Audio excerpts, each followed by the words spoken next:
Naiz irratian, bigarren kafea.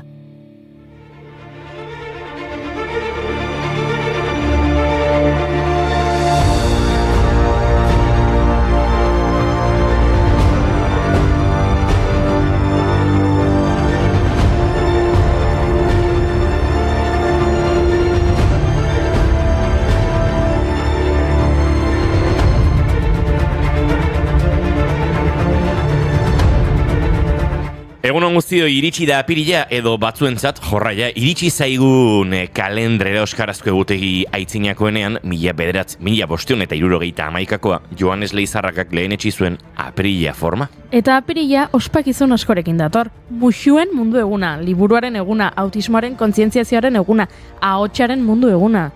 Orduan egin ditzagun loturak gaurko efemerideekin, eta gaurko egunez jaio eta hildakoekin. Korapiatzen jarraitzen badugu, ez du jakingo nola eskatu. Korapiatzen jarraitzen badugu, korapiatzen jarraitzen badugu, ez du jakingo nola eskatu. Korapiatzen jarraitzen badugu, nola asmatu. Adibidez, igande hau, garapen eta bakerako kirolaren nazioarteko eguna izango da. Urtero, apirilaren 6an, egun hau ospatzen da leku askotan, kontzientziatzeko kirolak giza eskubideen sustapenean eta herrialdeen garapen ekonomiko eta sozialean duen funtsezko eginkizunaz. Kirolari lotuta duela urtebete 100. Euskal Herriko itzulia hasi zen. Itzulia. Eta datorren astelenean hasiko da 101. Apirilaren 12 bitartean jokatuko da eta naiz irratian egunero izango duzue etapa bakoitzaren azken kilometro majo batzuen kontakizun saioa. Eta hainbat kirolari ere jaio ziren, adibidez, Urko Egea Zabaltza, Euskal Snowboarder Paralimpikoa, Sotxiko Olinpiar Jokoetan parte hartu zuena. Zorionak Urko. Eta gaurko egunez jaio zen Sergio Fernández Roda, Barainaingo atleta, 200 metro esidunetan aditua. 2016an Europako txapeldun ordea izan zen 200 metroko esiduneko finalean eta horrela, Europako txapelketako abiadura proba batean dominaren bat lortu zuen lehen Euskal Herritarra bilakatu zen.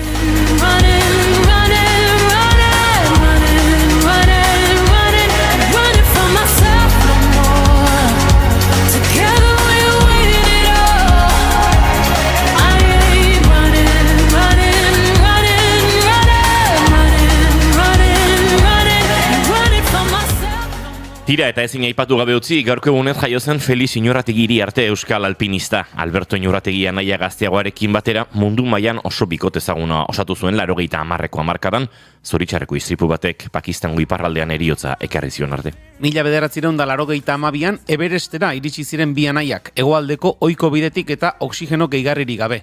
Urte bat geroxeago, Kabi mendira igotzen saiatu ziren iparrertzetik arrakastari gabe, baina 1994an lortu zuten Juanito Oiartzabalekin batera. 95ean Txoiu eta Lotxe, 96an Kantxenjunga. 2000ko udaberrian, azkenean Manasluko gailurrera heldu ziren. 12.000ko igotzea lortu zuen. Azkena Gasherbrum bigarrena izan zen urte hartako uztailaren 28an. Baina tontorretik jaisten ari zera, 200 metrotik bera amildu eta bertan hiltzen. Haren gorpua Gasherbrum bigarrenan bertan dago. Kantatu nahi dut bizitza, usteltzen ez pazaititza, mundua dantzan jarriko nuke jainkoa banintza. Kantatu nahi dut bizitza, usteltzen ez pazaititza, mundua dantzan jarriko nuke jainkoa banintza. Eta honekin lotuta apirilaren 22an ama naturaren mundu eguna ospatuko dugu. Ama lurraren nazioarteko eguna 2009az geroztik ospatzen da ofizialki. Gain populazioak, kutsadurak, biodibertsitatearen kontserbazio ezak eta beste ingurumen kezka batzuek sortutaka arazoez kontzientziatzeko helburuarekin. Bada, hemen lotura. Gaurko egunez, jaio baitzen Wangari Maathai, Kikuyu etniako Keniar ekintzaile ekologista eta feminista. 2004ko bakearen Nobel sariduna. 30 urte baino gehiago eman zituen oianen suntsipenaren aurka borrokatzen. Mama miti ez izena hartu zuen, zuaitzen ama, alegia.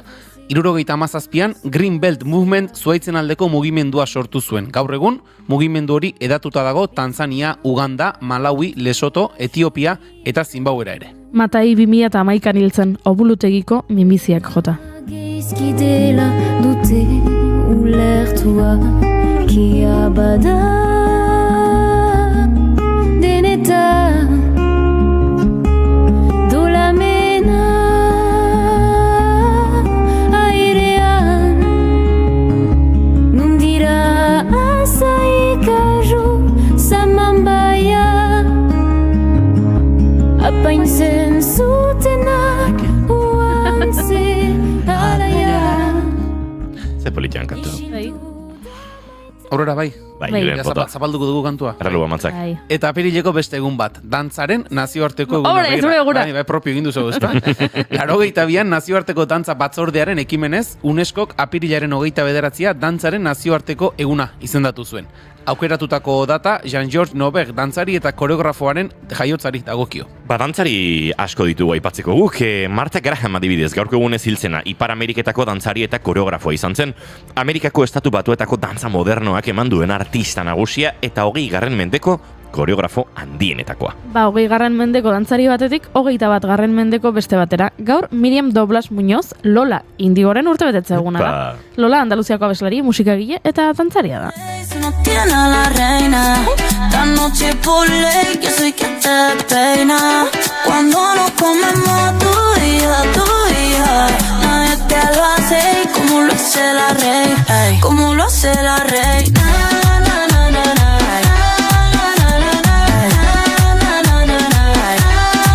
Si te veo con ella, sé que rápido te late, pero no hay competencia, yo le di su jaque mate.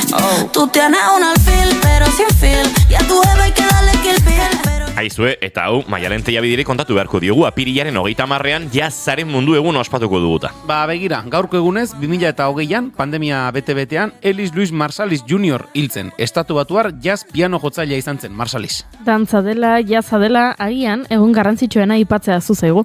Apirilaren 15 artearen mundu eguna izango dela. Egun hori aukeratu zuten, hau baita, gizadiaren artista handiretako baten jaioteguna. Leonardo da Vinci, margolaria, eskultorea, diseinatzailea, arkitektoa, poeta, biologoa... Ba, baditugu aipatzeko moduko artista asko, Ramiro Arrue Bizkaitarra, Antonio González Ruiz, Nafarra, Josef Duplessis, frantziar margolaria, Cristofano Alori, italiar margolari manierista, Zerratzen direnean gogoa hiltzen den. Aizue, eta musuaren eguna, apirilaren 13ean izango da igandea, eta nola igandetan ez dugun irratsaiorik egiten, ba gaur hasiko gara musuak banatzen. Bueno, musu simbolikoak. Bueno, bardoan, lehenengo musua hande errelordu irentzat.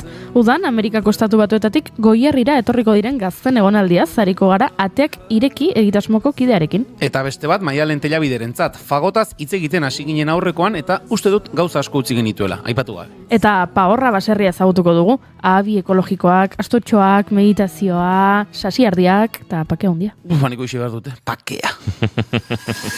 Ba, kafe makina martxan dugu entzuleok eta apirilaren martxan abiatuta lehenengoa du gaur laugarren hilak eta gu hemen txegara. Aste arte hauzuekin, ba, gozatzen saiatzeko asmotan ongitorri guzti bigarren kafera. Nahi zirratian zarete, egunon!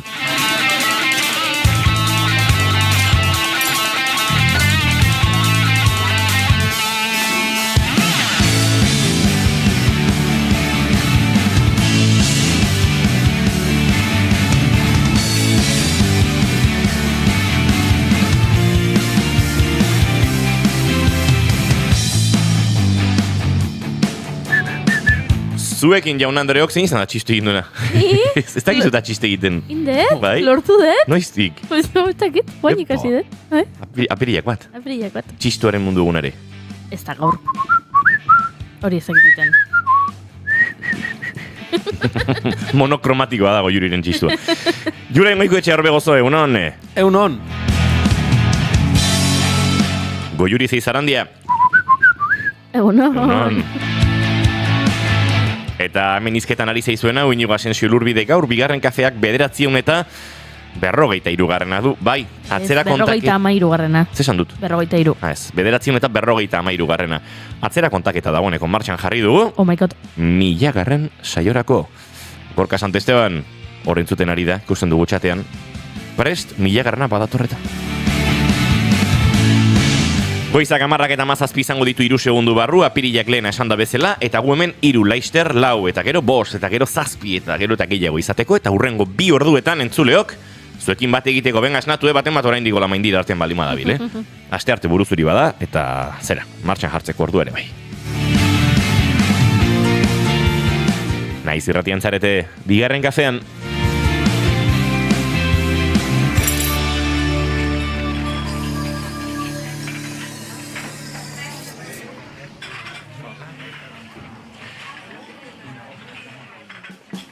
Egunari darion argia eskuratzen saiatzen naiz. Gaua baino lehen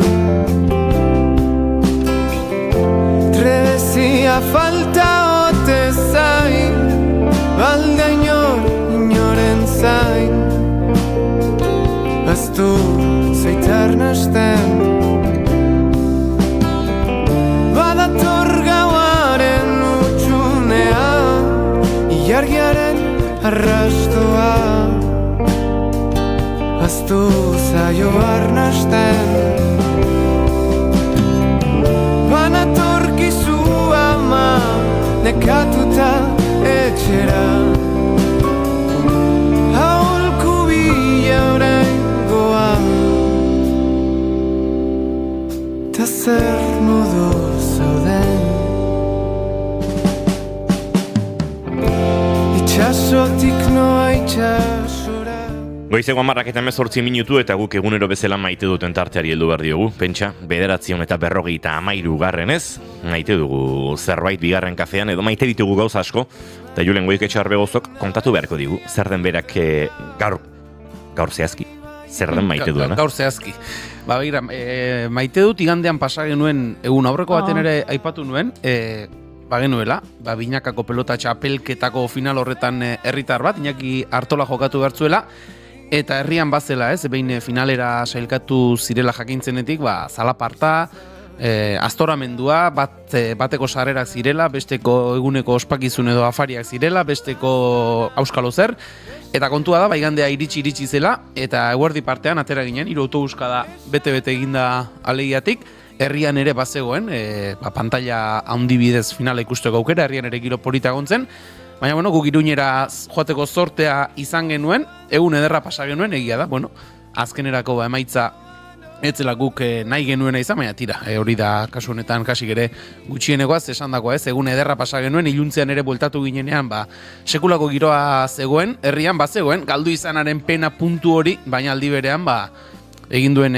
txapelketarekin jendea pozik zuen, gustora zegoen, eta 10 aldera edo iritsi zen herrira, bera Iñaki bera Iruñetik bueltan, eta sekulako harrera egin zitzaion, horrela, pilota eskolako gaztetxoak inguruan ez zituela, plaza bete jende zegoen, eta funtsian hori, gero afari batekin ere ospatu genuen, eta egun ederra izan zen, bera ere, pena puntuarekin, baina gustora zegoen, egindakoarekin, eta herrian jaso zuen babes horrekin, beraz, egun ederra izan zen, etorkizunean horrelako beste egun bat bizitzeko sorterik badugu, baina behintzat, lehenengoa igandekoa ederra izan zen.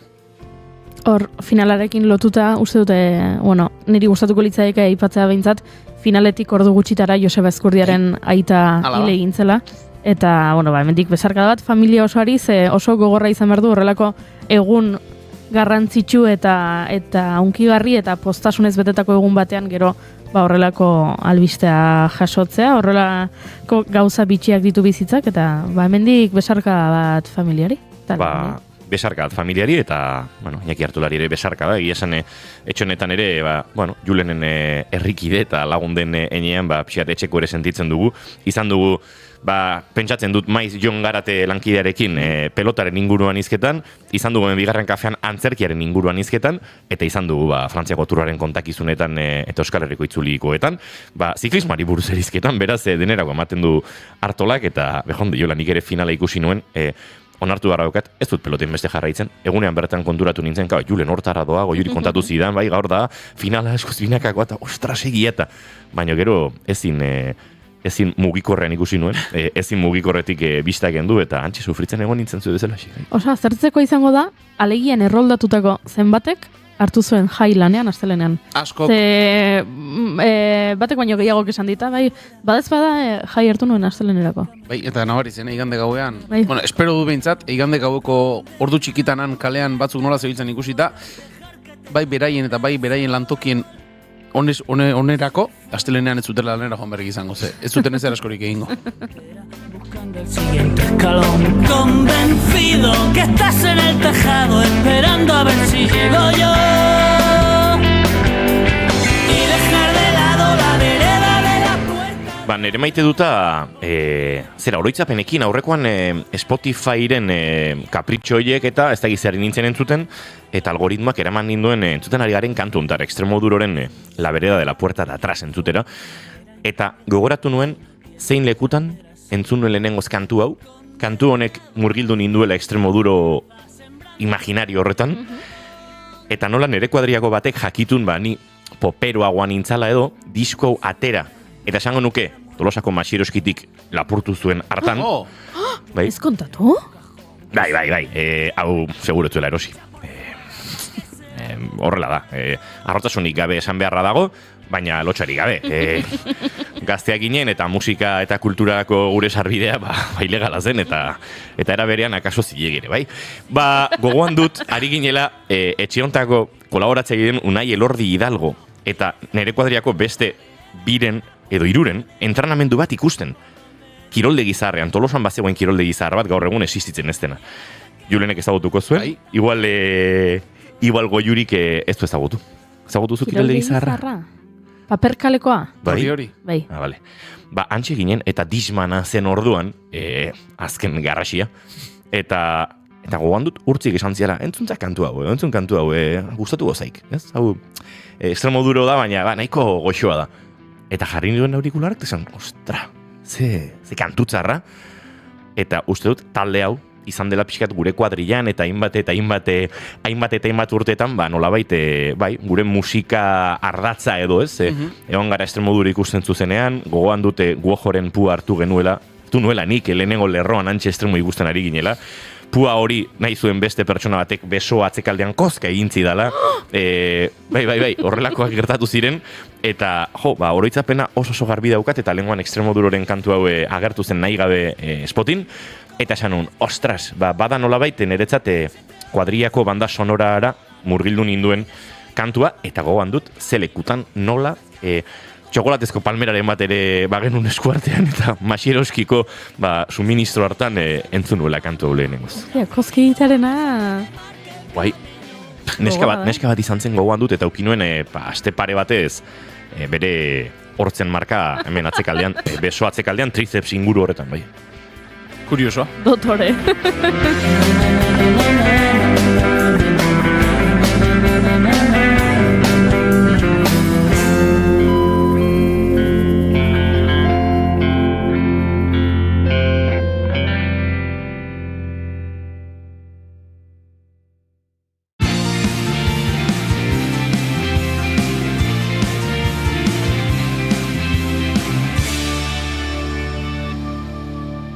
Bigarrenak ez direlako beti okerragoak, bigarren kafea.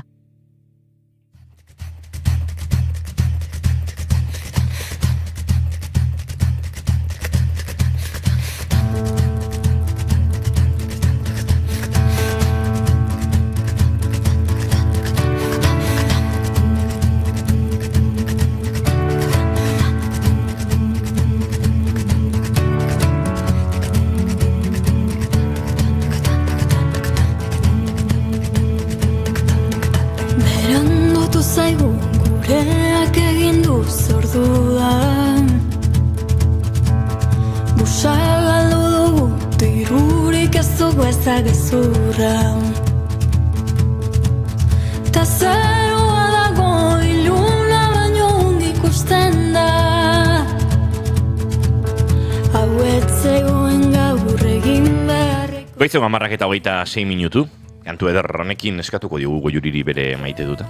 Nik bi maite dut. Bi maite dut dituzu? Bai. Ara. Bai. A ber, lehenengoa. Ea zaudeten. Zoi gustatzen zaizue esaten dizutenean gauzak ondo egin dituzuela. Bea, nik hemen daukat arazo bat, Goiuri. Zer? Horain, nik emango dut azalpen bat horren inguruan, eta zuk zilegitasunak kenduko diozun nire azalpenari. Bueno, saiatu. Nik entzuleok behin baino gehiagotan saiatu naiz bizitzan azalpen hau ematen. Da, sentsazioa daukadala uste dudala benetan, zinez, ni izatez lotxatia naizela.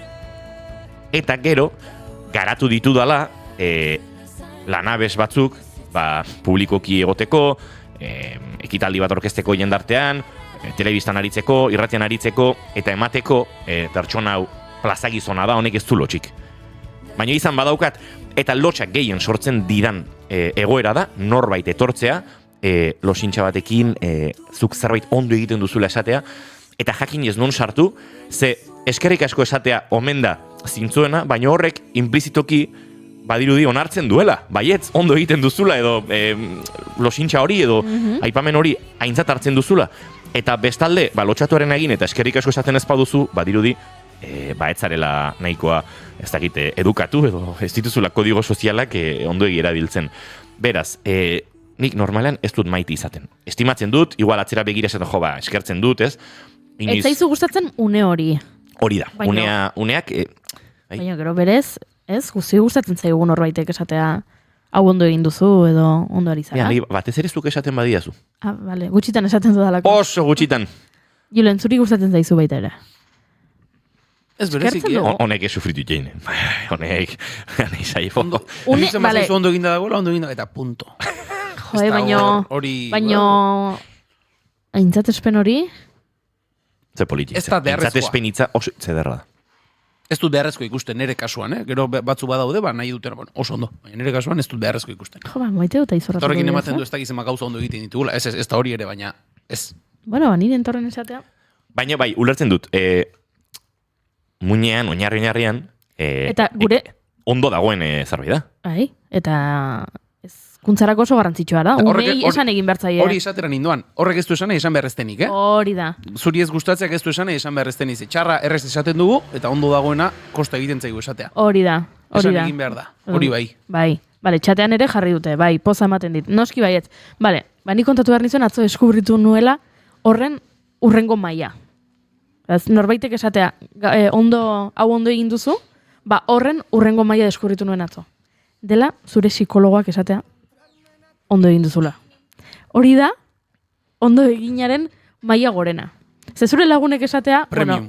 Bai, lagunek zesango dute, baina zure psikologoak, berezikin ere psikologoak bezala, denbora guztian, bronka botatzen didala, beti gauzak gaizki egiten ditudalako, atzo esan zidan gauza bat ondo egin nuela, eta nao, sinema baitan. Ze ona. Bai. Eta esan zidan, gauza bat ondo egin nuela, eta gero gainera baita. Zoriondu ninduen, terapiako kontzeptu bat ondo erabiltzagatik. Esan zidan, azkatuta dagoela, jendea joaten dela, orain, klaro, sare sozialetan, eta dena da solako kontzeptu potoloak, ez? Lehen ezagutzen ezen dituenak, baina orain hizkuntza terapeutiko hori ezagutzen dugu, eta mundu guztiak ezki erabiltzen omen ditu, torrantzo ondo erabili nuen, eta superpozik naho esne mamitan. Eta bizi izan barri zuen. Jarri izakegu ez izen bat zure psikologoari esateko izena ez dugu esango. Bueno, bai. Eba izena du. Eba, behon dizula. Hori da. Horazu. Zein da, inoiz zerbait ondo egin duzula esan eta lotxatuen sentiarazi dizun momentu edo pertsona. Ez dakit. Esango nuke akaso, norbait zuzenen esaten dizunean, hainbestean baino. Hirugarren pertsona bat dagoenean eta pertsona batek esaten duenean, imaginatu, nik zuri esaten dizula, Goiurik ez dakiz erreta ez da galako ondo egiten du, eta hori da, gehien lotxarazten. Hirugarren figura bat dagoen entartean, hori ja da... Korrika egiten ez dakitalako, ez dela korrika alde ingo nuke, une horretan. Nik gogoan dudan, losintxa edo, zerbait positiboa esateko momentu lotxagarriena izan zen, Xabi Eruskitzeren, 2 minutuko audio bat WhatsAppean, esateko, Inigo, irratin entzun haut, eta... Bueno, eta hortik aurrez, etorren losintxa. Motxa, euskitzeren 2 minutukoa, 2 minutu, eta esanon, Eta gaina beak esatzean, pentsatu iat, gauzok esan behar dizkiaula. Eta, hartu nahi nian tartea, sateko entzun haut eta bentsatu eta, kate hori nahi dek auta besteta. Ez dimatuta ziok. Hori ere da premium, terapeutaren Bai, lotxa, nola audio bat zen, pixket lotxa gutxiago sentitu ezakezu, baina, bai, eta zer dan, bizitza. Y te vi marchar, colgada de otra mano y yo no supe demostrar ni la mitad y me quedé calado. Goiuri, esan duzu bi maite dut dituzula. Bai, a ber, enteratu zate Bilboko apaiz faltxoaren kontu honetaz? Ez? Carlos, izeneko gizon bat dago, aritzen zena, Carlos, el de la pirolisis. El de la pirolisis. Funeralak egiten, Bilbon, baino ez omen da apaiza. Eta ni nao, historia honekin txundituta. Ze kontua da, bera ibili dela, behiatokietan eta horrela, apaizaz jantzita, ez? Sotanarekin, eta hori dena, apaizaren luka, funeraleta juten zen. Eta orain, harrapatu egin dute. Eta karo, bera ez da apaiza. Apaiza izateko, ikasi egin behar da, edo prozesu batzuk da, apaiza oposaketak atera berdituzu. Eta gizon honek ez du hori egin. Eta orain esaten du, berak ez du inoiz esan apaiza dela. Baina bera joaten zen, apaizaz jantzita eta mesak egiten zituen. Baina, claro, berak ez du esan inoiz apaiza dela. Eta nauka historia honek txundituta. Da, Carlos da gizon bat Bartzelonan jaio zena, 83 urte dauzka, aspat duela hamarkada asko iritsi zen Bilbora, eta egia da, bai ibili dela, giro erlijiosoetan, eta talde erlijiosoetan eta murgilduta, baina ez dela apaiza. Eta, karo, guain daude familia asko, antza denez, aserre daudela, ofendituta daudela, gezurretezko apaiz batek egin duelako, beraien senitartekoaren funerala, eta, nauka, benetan historia honek txundituta, iruditzen zaidalako Pakita Salaseko kapitulo bat. Tordon, nire maite duta da, bizitzan gertatzen direnean gauzak, pelikula bat edo telesail batekoak diruditenak. Ez pentsa, gertatu da baita ere, sare sozialetan oso famosoa egin den loro bat, desagertu egin dela. Bizkaian baita ere uste dut. Eta loroa desagertuta dago. Horrek ere, pelikula baterako ematen du. Tenen gaur goizean ikusi ditut albiste pila bat, sentsazio eman didatenak, telesail bat edo pelikula bat egiteko modukoak zirela, eta horixe, esan behar nizuen, maite dudala. Bizitzak horrelako momentuak operitzen dizkigunan. Eta Carlos apaizaren kontu hau, aztertu ze... Ez da paisa. Ez da paisa. Sasia paisa. Gero etorri da norbait itzeita sasiardien inguruan, eta hor ere geratu gara, pixkat sasiardia zerote den, eta zer ezten, sasia paisa ere definitu beharko luke norbaitek. Ze, tiponek, apaizaren lana nolabait egiten du. Komunikatzaile ona balin bada, akaso jende hori erabat zoriontsu joan zen hileta elizkizun edo danak horren ostean etxera, eta igual garrantzitsuena etzen, berak jainkoarekin zuen kontratua, ez? Bez, berak hau da, sinistuna ez den norbaiten ikuspegian, oski, sinistun batentzat akaso traizioa da. Eta beste minba sortuko du, ez dut horrekin esan nahi ez dagoenik bestaldean aserregoteko arrazoirik. Baina... Beak esaten du, diezesiak ez dauzkala, inbeste apaiz eta tanatorietan, funeral pila bat egoten diala, eta, karo, norbaitek egin berduela. Sabina kantatzen zuen, nola zen, gezur esaiazu musukatzen hauzun bitartean. Ez mienteme mientras me besas, pixket Nikola bizi dute apaiz honena. Musua goxoa bada, gezurra ere, Ederra da, historia ederra da. Eta begiratzen zaitu. Entzuleo, 10:35 minutu ditugu eta gure dibagazioetan aurrera egiteko ordua ere iritsi zaigu. Gariren zarra Bilbonekin egingo dugu hurrengo minututxoa eta bagoaz gaurko gure lehen gonbidatu aurkeztera. Begiratzen zaitut zuloaren gainetik, zerbait esan nahi dizut, zugan galdu aurretik. Zarra zara Bilbo, zarra zara Bilbo, la vieja sartu da nervioi herriberan, oinak urbeltzetan loreak bainean, oinak urbeltzetan beltzetan loreak bainean mozortzen nauzuta ezin zaitjutean zer esangoet ba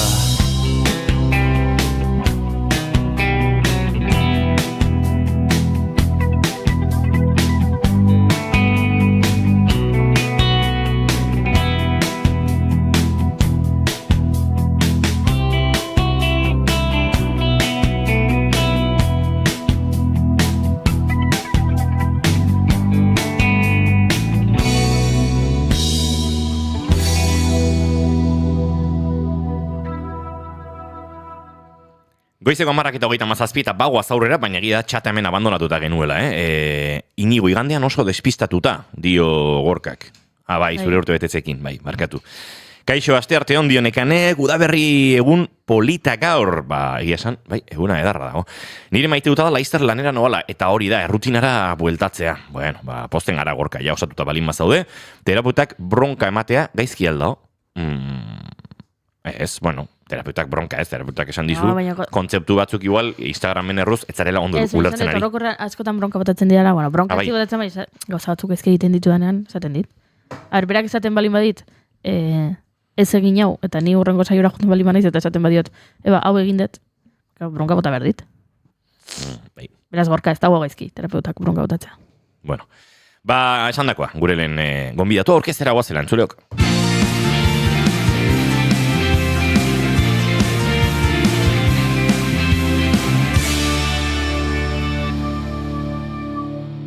Bigarrenak ez direlako beti okerragoak, bigarren kafea.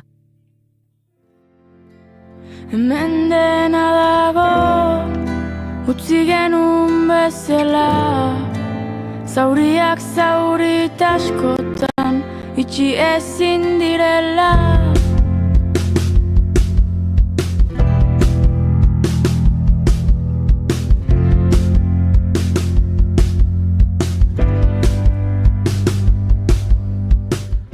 Diaspora hitz egiten dugunean, noizbait hemendik kanpora atera eta han komunitate bat sortu dutenetaz aritzen gara.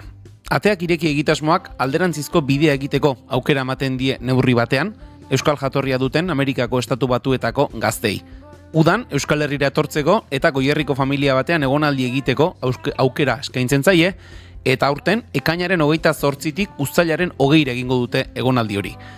Harrera familia modura parte hartu nahi dutenek zabalik dute izena emateko aukera eta egitasmoaren alde guztiak hobeto ezagutzeko gonbidatu dugu Ander Elordui, Ateak irekiko koordinatzailea bigarren kafera. Egun honetan ongi etorri, Ander? Egun hon, eta eskerrik asko. Zer moduz gara? Bueno, oso ondo beti da plazerra Tolosa etortzea, gainera Bizkaiatik, Goierri aldetik sartunaz, eta eguzkitzu lainoa bean, eta ederra ona etortzea bai. Bueno, nondik abiatu zara, Ander? Mungiatik. Mungiatik, bide polita egin duzu. Bai. Gaurko eguraldiarekin Euskal Herria tur polita. Bai, asteartea ondo asteko. Behin Tolosan egon daian aparora segituan sartzaitezke, eta etxerako bueltan, beste lurralde batzuk ezagutuko du ikusi bintzat. Ander, berehala hasiko gara Ateak irekiren inguruan hitz egiten, baina gonbidatu guztiei egiten dizkigu hasieran bi galdera, eta galdera horiek Goiurik egingo dizkizu. Aurrera. Bai, bi galdera egingo ditut, baina zuk aukeratu dezakezu bietako bat erantzutea soilik, Txintxoak garelako. Lehenengo galdera da eta lotuta dago Carlosekin, da, ea nola gustatuko litzaizuken, edo nola irudikatzen duzun zure funerala, zure hileta. Hori da lehenengo galdera, eta bigarrena da, etorriko balitz norbait, eta esango balizu, zure bizitzari buruzko pelikula bat egingo dugu. Baina pelikulan ezin dugu kontatu jaio zinenetik orain artekoa. Pelikulan kontatuko dugu soilik zure bizitzako etapa zehatz bat. Galdera da, ea ze etapa aukeratuko zenuken. Hauek dira bi galderak, eta esan bezala aukeran bietako bat erantzutea, edo ausartzen balin bazara eta biak erantzuten badituzu gupozik. Biak erantzungo da. Guazen aurrera. Lehenengoa, hiletarena, egia da, eta bigarrenarekin oso lotuta doa, nik pasaten dituen 2 urte Ameriketan Euskal Diasporarekin lanean. Orduan, bigarren horrek, 2 urte horiek emango lukete pelikula egiteko, diasporak niri asko mantzidalako, eta nik, diasporarekin lanean egin nuelako dituelako, eta uste dut hori intereseko izango litzatekelako, bai euskal komunitatearentzat eta bueno, bidaiarientzat, ez da, Hego Ameriketako hainbat txoko ezagutzeko. Orduan, horrekin oso lotuta, Hego Ameriketako bidaia honetan, asko bidaiatu nuen bakarrik, eta bizitzarekin izan dituen hainbat talka, ez da, eseriotzarekin, zuzenean, baina bai. Orduan, geroztik oso presente dut, bizitzea oso presente dut nahi dudan jentearekin egotea, orduan, nahi dudan jenteak jakin badaki jada, ez duala funeralik nahi, nahi duena da, nirekin pasatu dituzun une guzti horiek aprobetxatu, gogoan izan, eta funerala egitekotan ospatu jai erraldoi batekin izan ditugun une guzti horiengatik. Zoragarri. Oso ona.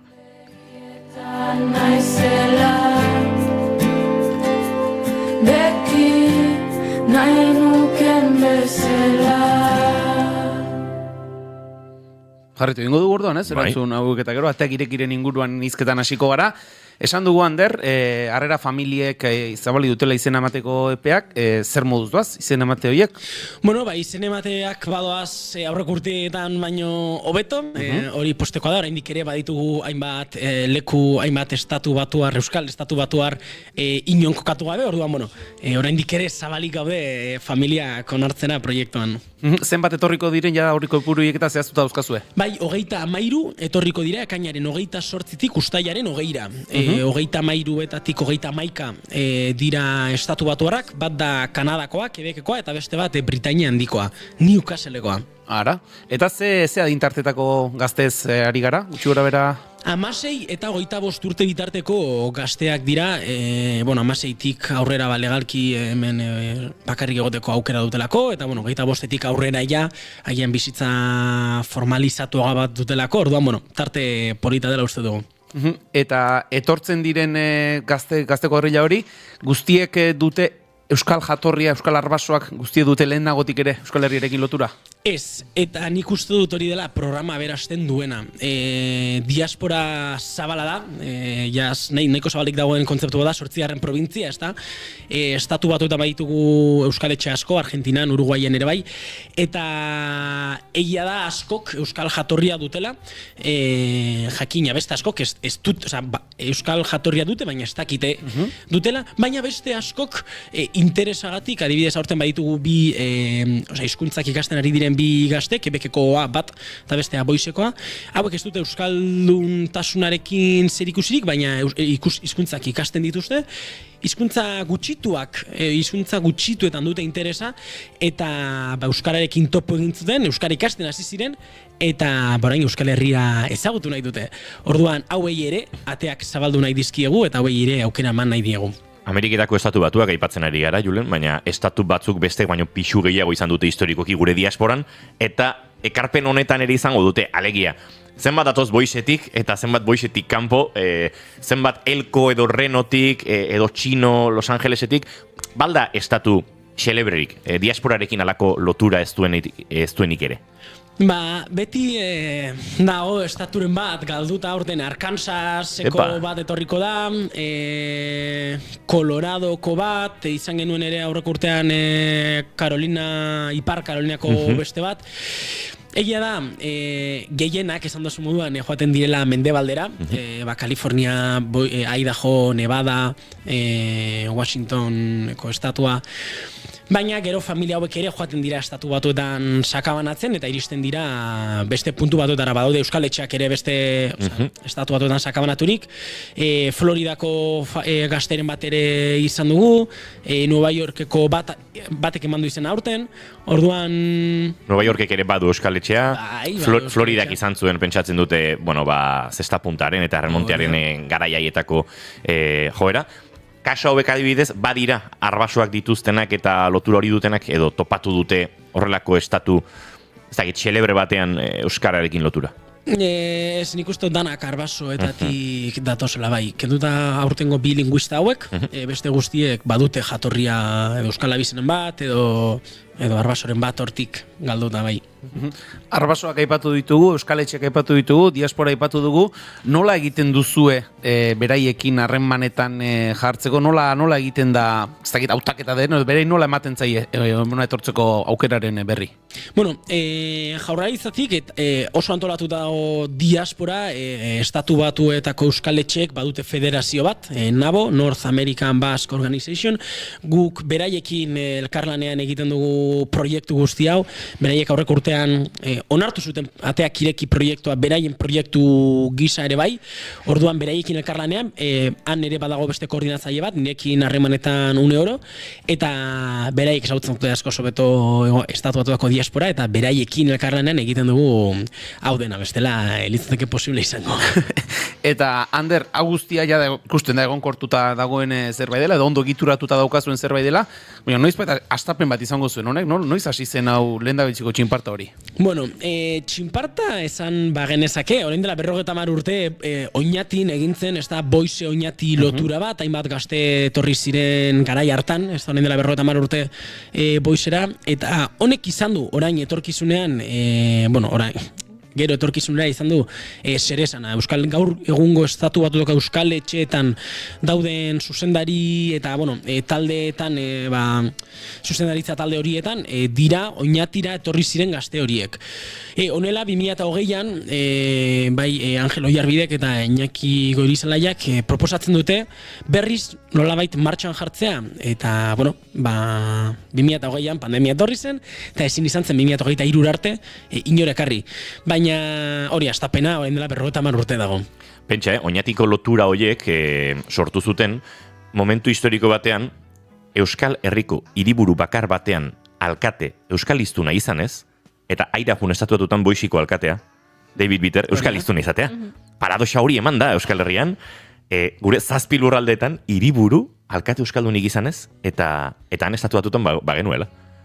Bai, eta hori badago lotuta oinatiko topaketa haiekin, ez? Beraz, hori da, eta diaspora nik hobeto ezagutzen dute Hego Ameriketakoa, baina diasporak euskaldun hori eman diguna, oso lotuta gaude. Garai batzuetan diasporari esker mantendu da euskara, diasporan idatzi dira euskarazko liburuak eta argitaratu dira euskarazko idazki asko, eta orduan harremana dago, sarea dago, eta horri eutsi behar zaio. Ander, datozenen inguruan badute ez dakit euskararen inguruko euskara ikasten aritzeko eskakizunen bat, edo ona etorri behar dutenek badute eskakizun zerrenda zehatzen bat bete beharrekoa? Ez, interesa. Guk nahi duguna da, nahi ditugu interesdunak ekarri, hemen familiekin harremana sortzeko, eta bueltatzen direnean interes horri eutxita, euskaletxetan aktibo bilakatzeko, eta euskalduntasunarekin eta euskal kulturarekin lanean jarraitzeko. Bai, egia da guk hemen euskara eskolak ematen ditugula, Maizpiden, Barnetegian bera egin zait, eta aurten bagabiltza etxeparerekin lanean, etorri aurretik hasiko direlako orain aste honetan euskara eskolak jasotzen. Orduan, etorri aurretik jakingo dute euskara hori delako galdu den zerbait diasporan, ezta? Mantendu dituzte dantzak, mantendu dituzte gastronomian jakiak, baina galdu dutena da euskara hein handi batean. Orduan, ez da beharrezkoa euskara jakitea, baina aurten etorriko direnek euskara jakingo dute zertxo bait. 3 aste dira, gutxi gora bera, ekainaren 28tik uztailaren 20 esan duzu, euskara klaseak jasotzen dituztela Maizpiden, bestelakoan oraindik akaso dena itxigabe egongo da, baina gutxi gora berako ze gitarra izaten dute. Koiorrik askorako ematen du, hori ere egia da, baina ze egiten dute hemengo egonaldi horretan, klasez aparte. Zer ez, asteburuak izaten dira familiarekin egoteko, azkenan proiektuaren helburua bada familiekin harremana sarea sortzea, sendotzea, berastea. Astean zehar, euskara eskolak ditugu, eta gero hainbat tailer antolatzen ditugu, egun pasa antolatzen ditugu, tailerren artean egiten dugu herri kirol tailerra, bertsolaritza tailerra, sukaldaritza tailerra, apurtxo bat euskalduntasunarekin lotuta dauden tailer horiek, ezta? Eta gero irteerak ere egiten ditugu, joaten gara Bilbora egun pasa, joaten gara Donostiara egun pasa, Iruñara joaten gara egun pasa, Eta niretzat garrantzitsuena guzti honetan, ez da egiten duguna, baizik eta nola egiten dugun. Etxeko gazteak, ostale moduan ostale moduan hartzen dituzten etxeetako gazte horiek ere parte hartzen dute programan, Estatu Batuetako gazteekin. Orduan, 50-60 pertsonako tropa handi bat joaten gara alde batetik bestera, gauzak egiten, antolatzen, ikusten, eta niretzat hori da aberasgarriena, ez da? Etxekoekin harremana ez da soilik asteburutan gertatzen, ez da soilik gozaltzen edo afaltzen ematen da egun guztian zehar, 3 asteetan zehar. Orduan, niretzat hori da programaren benetako interesa eta programak eskaintzen diona diasporari. Eta asteburuan esan duzu, askotan famili planak edo egiten direla, famili plan horiek zer egiten dituzte? Familiak beraia bakarrik joaten dira edo familia ezberdinak elkarrekin egiten dituzte planak, nola izaten da? Bueno, uste genuen hasieran familia bakoitzak nahi izango zuela bere plana egin, baina azkenean familiak berain artean mimetizatu egiten dira eta harremana sortzen dute, egia da Estatu Batuetak itatozen gazteen artean batzutan nebarrebak egoten direla, orduan familia horiek batu egiten dira planak batera egiteko, edo sagarrotegira joaten dira 10-15 familia batzen dira, eta denak batera sagarrotegira. Badaudere, hango Estatu Batuarrentzat, askorentzat lehen aldia da Euskal Herrian, orduan nahi izaten dute, beraien aitonamonen baserri hori ezagutu, ezta? Orduan familiari egiten diote eskari, ez da, joan gaitezke, ez da, leitzara nire aitonamonen baserri ikustera, eta joaten dira hori ere egitera. 3 asteburu dira, gauza asko egiteko dago, eta hori, planak gertatzen dira bai familien artean eta bai individualki. Anderre kontatu digu, Goiuri Inigo, bertsio ofiziala zein den, joaten direla egun pasak egiten dituztela, Uztaila da, Euskal Herria da, eta Euskal Herrian uztailean gutxi izango dira, festak ez duten herriak, parranda ere ez da harremantzeko modu txarra, Ander? Arrazoi. Eta bizitza osorako harreman eta anekdotak uzten dituen horietakoa. San Ferminak, medio, adibidez, aurrekurtan San Juanak ere harrapatu genituen. Bai, arrazoi. Egia da 16-17 urteko gaztek oraindik agian ez dutela, bueno, ez badute joargarako gogoa, eta egia da askatasuna izaten dutela, eta familiek ere askatasun hori eskaintzen dietela, etxetako gazten adinaren arabera batzuetan, etxetako gazteak 14 urte dituzte, baian ez da oikona Iruñara bidaltzea, baina etxetako gazteko 22 urte dituzte, joan danak batera Iruñara, egin parranda eta bueltatu bihar denak salbo. Bai, hori ere, disfrutatzen da, eta horrek ere ematen di Estatu Batuerri aukera, zure etxeko gaztearen kuadrilla ezagutzeko, eta sarea oraindik ere handiagoa egiteko, eta horren urterako ere familiak animatzeko. Ander, ari gara, hemen zer egiten duten esate, baina zuen webgunean, bide batez esango dugu, informazio gehiago nahi duena, gortxeateakireki.eus webgunean duela, egitasmoari buruzko informazioa, jartzen du, helburuen artean, aipatzen duzue, harremantze hau estrategikoa dela etorkizunerako. Bueno, estrategikoa da, etorkizunean gazte hauek bilakatuko direlako Euskal Diasporaren ekintzaile aktiboak, ezta? Bueno, gutxienez hori da, helburu hori da, orain dela 50 urte oinatira etorri ziren gazteekin gertatu dena, eta uste dugu hemen egiten dituzten harremanak ere eragina izango dutela etorkizunean. Diaspora, bueno, mundua gero eta globalizatuagoa da, gainera orain Trumpen nola esan, ez da denbora periodo honetan ikusten gabiltza gauzak aldatzen doazela, eta ez dakigu noiz arte egongo den diaspora aktibo bat. Bueno, onelako proiektuek egiten dutena da, sareak sortu, sareak diasporari eskaini, eta etorkizunean gazte hauek gutxienez esan alko dute Euskal Herria ezagutu zutela, Euskal familia batekin harremanetan egoteko aukera izan zutela, eta bueno, horrek ere momenturen baten aktibo bilakatu ditzaken. Egitasmoan parte hartu nahi duen harrera familiek ze badute eskakizun zehatzen bat bete beharrekoa? Ba, ez. Interesa ere, bai, herri proiektu bat gara. Lortzen ditugun diru laguntzak dira denak proiekturako. Orduan, guk nahi duguna da, interes duen bai parte hartzaileak eta bai familiak. Naiz eta seme-alaba harik ez izan, edo seme-alaba gazteak izan, beti zarete ongi etorriak, aurreko urtean izan genituen ume txiki-txikiak zituzten familiak, 3, 4, 5 urtekoak, nik hauei esleitzen diet 24, 25 urteko gazteak. Non, estatu batuetan ohikoa den ja independienteki bizitzea, egian ja unibertsitatea bukatuta, lanean, orduan, badute beste heldutasun puntu bat, ezta? Eta estatu batuako gazte hauentzat, 3, 4, 5 urteko umetxo hauek ere izaten dira, nebarre gaztetxoak. Orduan, familia hauek ere esperientzia oso nahi izaten dute, gainera, ingelesarekin ere badute aukera gaztetxoek praktikatzeko, eta entzuteko, eta badaude ere, aurreko urtean izan genituen, 33-35 urteko bikote gazte bat, hauei ere esleitu nien 25-eko gazte heldu bat, eta adin tarteagatik planak egiteko ere, hauek juergan joaten ziren denak batera. Eta, Ander, pentsatzen dut, Goierrin, esan dugu Goierrin zentratzen dela edo kokatzen dela egitasmoa, pentsatzen dut egitarau antolatzerako garaian ere Goierriko eragile ezberdinen parte hartzea eskertuko duzuela. Bai, oso eskertuta gaude Goierrik ematen dizkigun aukera guztiengatik, bai udaletxeetatik, bai garapen agentziatik,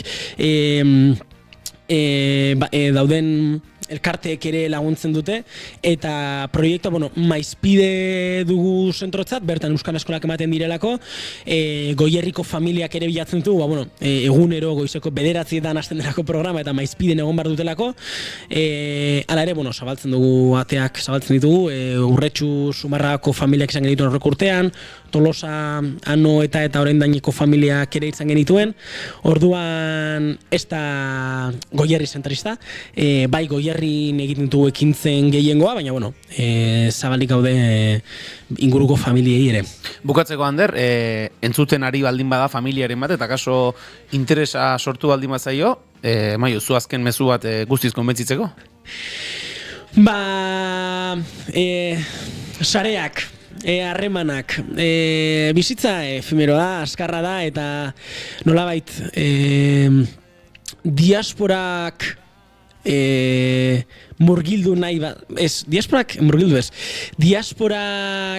gauza asko dizkigu emateko oraindik, eta sorpresa asko goretzen ditu, eta orain arte parte hartu duten familien euneko handi batek errepikatuko du aurten, joango dira estatu batuetara aurten, beraz esan nahi du sareak sortu direla, esperientzia ahaztezin bat da etxeko gaztentzat gehien bat, sortzen dituztelako bizitza guztirako harremanak, sortzen dituztelako gero etorkizunean ateak zabalduko dizkien harremanak, ez horiek estatu batutako zure gaztearekin baizik, eta estatu batutako talde guztiarekin, eta bai, hemen Euskal Herriko gazteekin ere bai.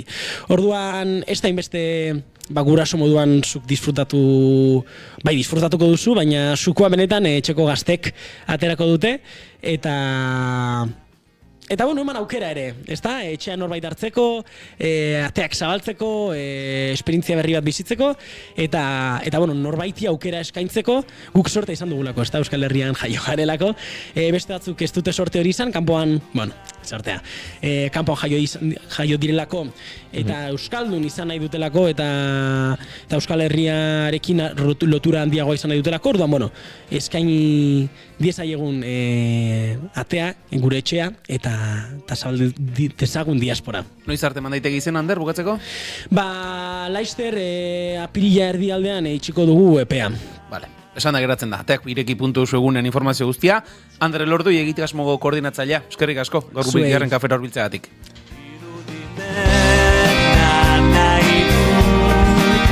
Larrutan izer ditzeko musu bat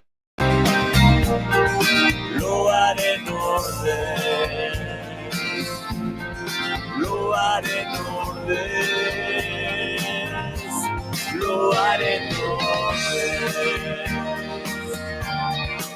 Loaren ordez Aineza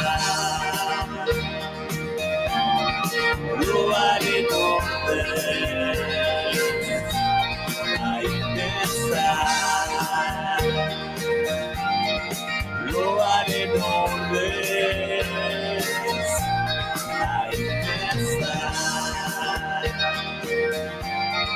Loaren ordez Aineza Goizeko 11 dira eta guk salto egin behar dugu, bixi azken ordukoaren bila, gure estudio zentraletara, oinatze Aizpuru lankidea. Prest daukagu eta oinatze eman segundu bat, hemen gauzak behar bezala konfiguratu, eta orain bai, oinatze Aizpuru egunon. Egunon, barruan gauda, ezta? Orain bai. Barruan Bueno, kontatuko dizuegu lehenik eta behin Nafarroako auzitegiak aurreko egun batean ere aipatu genuen honen ingurukoak, Raimunduen Elkanastero taldea bide paneletik ez epaitzea deliberatu duela eta nolabait Lizarrako epaitegiak hartuko duela auzia delitu arinengatik epaituko dituzte hauek eta gehienez 3 hilabeteko isuna jarri dezioketean taldeko kidei zigor gisa. Hori da aurreratu daitekena pasaden otsailaren 12an Lizarrako epaitegira joatekoa ziren deklaratzera, baina auzisaia bertan bera geratu zen alkateren abokatuak helegite jarri zuelako bide penaletik hartzen zen auzia Nafarroako auzitegiak eta honek erabaki du ezetzen Lizarrako epaileak hartu behar duela nolabait gorroto delitutzat nahi zuen hartzea Ruiz de Alda alkateak, baina kasua Lizarrako epaitegira itzuliko da eta beraz delitu arinagatik epaituko dituzte taldekideek gehienez 3 hilabeteko isuna jarri ahal izango dieten zigor gisa orain behin Lizarrako epaitegira itzulita auzia. Bueno, bestalde gaurkoan ditugu adierazpen ezberdinak alderdi politikoen partetik. Batetik, nolabait Euskal Herria Bilduko idazkari nagusi, Arnaldo Otegik, Aitor Estebanek, jelkide berriak edo EAJaren buruzagi berriak, estatus politikoaren inguruan esan zuen nolabait zuhurtziaz aritu behar dela, ez dela halakorik egin behar edo, eta Arnaldo Otegik berri zuhurtzi baino ambizio eskatu dio gehiago. Zuhurtzia jarri nahi diola egoerari, ez? Bueno, eta hori beti ongi dago. Guk ambizioa jarri nahi diogu egoerari. Hau da, eta agian oreka izan daiteke zuhurtzia, baina ambizioarekin. Osa, Madrile zer egin dezaken badakigu. Eta ze motatako movimenduak egon daitezken judikaturaren partetik badakigu. Baina horren aurrean dago, baina Euskal Herria ze behar du momentu honetan. Buru jabetza terminoetan, nazio aitortzan, kompetentzien inguruan, harreman ereduaren inguruan, ze behar du Euskal Herria lurralde ikuspegitik, eta nik uste hor jarri behar dugula puntua. Eta hain zuzen, gaur ere EITB-en elkarrizketatu egin dute Patxi López, PSOEko kongresuko ordezkari eta lehendakari izana Parje Garaian Arabizka eta Gipuzkoan, eta berak ere nolabait hemen estatus politiko berri baten aldeko akordio bat balego, Madrilgo taldeak seduzitzen saiatuko liratezkela esan du. Porque lo que no está es el acuerdo aquí todavía. Y lo primero es que tenemos que tener el acuerdo aquí. Luego ya intentaremos seducir a la política en Madrid. No lo sé, no conozco cómo está de avanzado o no avanzado. Lo que sé es que si hubiera aquí un acuerdo, pues todos iríamos a, como digo, a intentar seducir a los grupos en Madrid para conseguir sacarlo. Hor beraz, entzun duzuen moduan, Patxi López ere horren aldeko nolabait bertan akordioren bat balego, gaur egungo Madrilego giro politikoak ahalbidetu dezakela estatus politiko berriaren ingurukoak. Eta Jordan Bardella izan daiteke frantses estatuan Frantziako eskuin muturaren presidente gaia dakizunez, Marine Le Peni atzokoan bere inhabilitazioa eta espetxe zigorra jakinarazi zioten, 4 urteko espetxea, baina ez du bete beharreko Marine Le Penek ustelkeriagatik diru publikoa Europako Parlamentukoa bere boltsikorako eramateagatik jarritako sententzia hori bai, kasu honetan inhabilitazioa dago, 5 urteko berehalako inhabilitazioa eta badirudi jadanik kasu honetan eskuin muturaren presidente gaia Jordan Bardella izan daitekela gaur egun ere, bera alderdiko presidentea da, eta beraz, diru finantzatzegatik, irregularki finantzatzegatik, ondorio bat izan dezake Frantziako eskuin muturak, eta esan bezala, Le Penen ordezko Jordan Bardella izan daitekela Frantziako eskuin muturaren presidente gaia da, orain Frantziako prentxan bolo-bolo dabilena. 11 minutu lagunok, hauxe beraz momentuz kontatzeko genuena. Eskerrik asko baina Aizpuru eguerdiko 12etan informazio gehiago hementxe naiz irratian, gu bagoaz aurrera, joan den astean bukatu gabe utzi genituenak berreskuratzeko eta hortarako agurtu behar dugu Maialen Teiabide. Maialen, egunon? Egunon. Zer modu zaude? Ondo. Ondo? Bai. Erabat ondo? Bai. Zer gaizki ikuste gazoan, no? Ez. Zer moduz? Hainbestean. Maialen, zuk nola irudikatzen duzu zure funerala? Ez erantzun, tokatuko zaizulako erantzutea 1000. saioan, baino. Askotan pentsatzen zoaz. Nik ez dakit jakin nahi dudan Maialenek nola visualizatzen duen bere funerala. Pues askotan pentsau dut. Baina beldur pixat ematen dit. Ez, Da zure Imperio Romano? Ez dakat oso argi zer esan nahi duen horrek. Imperio Romanoarena? Bai, ez dut inoiz ondo ulertu zer Oiuri, esan nahi duen. guazen egitea erreprodukzio bat. Erreprodukzioa zer da, ni baletzen dizu dala zer da. Hiletarena? Bale, txone. A ber, lehenengo aktoa. Inigo, zuk zenbatetan pentsatzen duzu Erromatar Imperioan? Joi, Erromatar Imperioan, esango nuke astero edo pentsatzen dudala Erromatar Imperioan. Bai. Vale. Ez da egunik igarotzen, hola, zeharka balin bada ere Erromatar Imperioan ere buruan ez dagoenik. Vale, kontua da, dagoela teoria bat. Gizonek, bereziki gizon heterosexualek, askotan pentsatzen dutela, edo esaten du, teoria honek esaten du, gizon heterosexualek askotan pentsatzen dutela Erromatar Imperioan. Eta dela zerbait bitxia, nahiko randoma. Nere erantzuna izan da fake erantzun bat, pixka egia da joko amateko. seguro bai. Eta, askotan pentsatzen dutela Erromatar Imperioan, eta orduan orain erabiltzen da, zer da, zure Erromatar Imperioa, behin eta berri, zure obsesionatzen zaituen zerbait. Ez da zerbait obsesionatzen hauena, baina igual bai da... Osea, nire itzait gustatzen gauzak deskontrolatuta egotea. Orduan, naiz eta ni hilda nire hileta planeatuta aukinaet. Bale. Osea, hori da, gehien bat. Horregatik pentsatu izan dut horren inguruan. Bale, perfecto. Bale, baina milagarren saioan galdetuko dizut. Bale. Utzeko zu obra bat idazita koroak abez dezan. Ez, playlist bat, tu, deke bat. Playlist bat, baina obra bat ez. Playlistean abestio jarriko zenuke?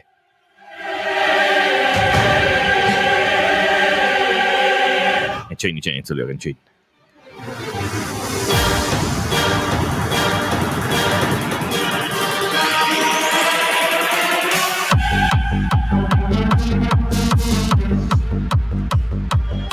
Baldimanago de cuerpo presente bai. Ados. Eta nahi dut, bat ematek besoak hartzea eta horrela egitea. Bestela ez. Eta horrela Hori egitea. da, bai, bestela ez nuke jarriko. Musika nahiko aproposa da, viralizatu zen, lau beltz hilkutxa batekin dantzan. Bai. Musika hau ere ondo dakio bideo horri. Baina bestela ez nuke jarriko. Por cierto, esan izun WhatsApp ez dela la ira de Dios, baina ez da el día de la ira. Bai, diez da eguna, ez da jainkoa deum, uste dut. Bai. Eta honaino nere latin ezagutzak. Baina gaur Maialen Tellabide ez da etorri ondaz hitz egitera, naiz eta atzo aritu ginen, kaferra beak aipatzen, eta gaur hasi ginen rave musika topatzen, eta rave musika lehenengo abestia playlistean hause zen, eta harritu gintuen. Eta agian, ikerketatik inberko dugu. Bai, zezengoa. Eiko da zerbait. Baina, Maialen, fagotaren inguruan hitz egitera etorri da. Fagota, mesedez. Aurreko hastian, saiatu nintzen kontatzen zerbait fagotan inguruan, eta kontatu ahal izan nizuen pixka bat ze aurrekari ditu, nola garatu den apur bat historian zehar, eta... Bueno, errepaso bizkor bat egiten, jakin behar dezute, fagotaren aurrekaria dela Dulziana, dela egurzati handi bat bi zulorekin, eta ez bi egurzati ezberdin bakoitza zulo batekin, baizik eta egurzati bat bi zulorekin. Batetik airea botatzen da, bestetik airea ateratzen da, goitik, kanpaia goian dago. Eta Dulzianaren soinua nahiko nasala izan arren, teknologiari esker eta aurrerapen zientifikoi esker, eskolako simple, fagotean bilakatu zen, bai barrokoan zehar, klasizismoan, romantizismoan eta baita ere 20. mendean zehar. Eta naiz eta fagotak badaukan horrelako esparru nahiko mugatua, nahi dizkizuet erakutsi beste espazio batzuk ere fagotak nahiko repertorio desente daukana, baina hori baino lehenago, zerretik dauden fagotista gutxi. Ze gutxi daude. Hori errealitate bada. Oso fagotista gutxi daude. Ez dut esango, danik espezien extinzion, baina bai amenazada. Oso garestia delako, aurrekon esan zenun zeba balio. Hori faktoreta bat izan daiteke. Bai. Ez dela fagot merkeak. Fagoteetako bat orduan. Fagot txarrak ere, fagot ez dut ulertu txiste hau. Faktore, bai. Bale. Fagot txarrak ere garestiak dira. Azteko inbertsioa 5.000 eurotik ez da jeitxiko. Eta hori instrumentu kaskar bat. Bai. Ez dio nahi iraungo ikasleari, agian 2 urte baino gehiago. Edo 2 edo 3 urte baino gehiago.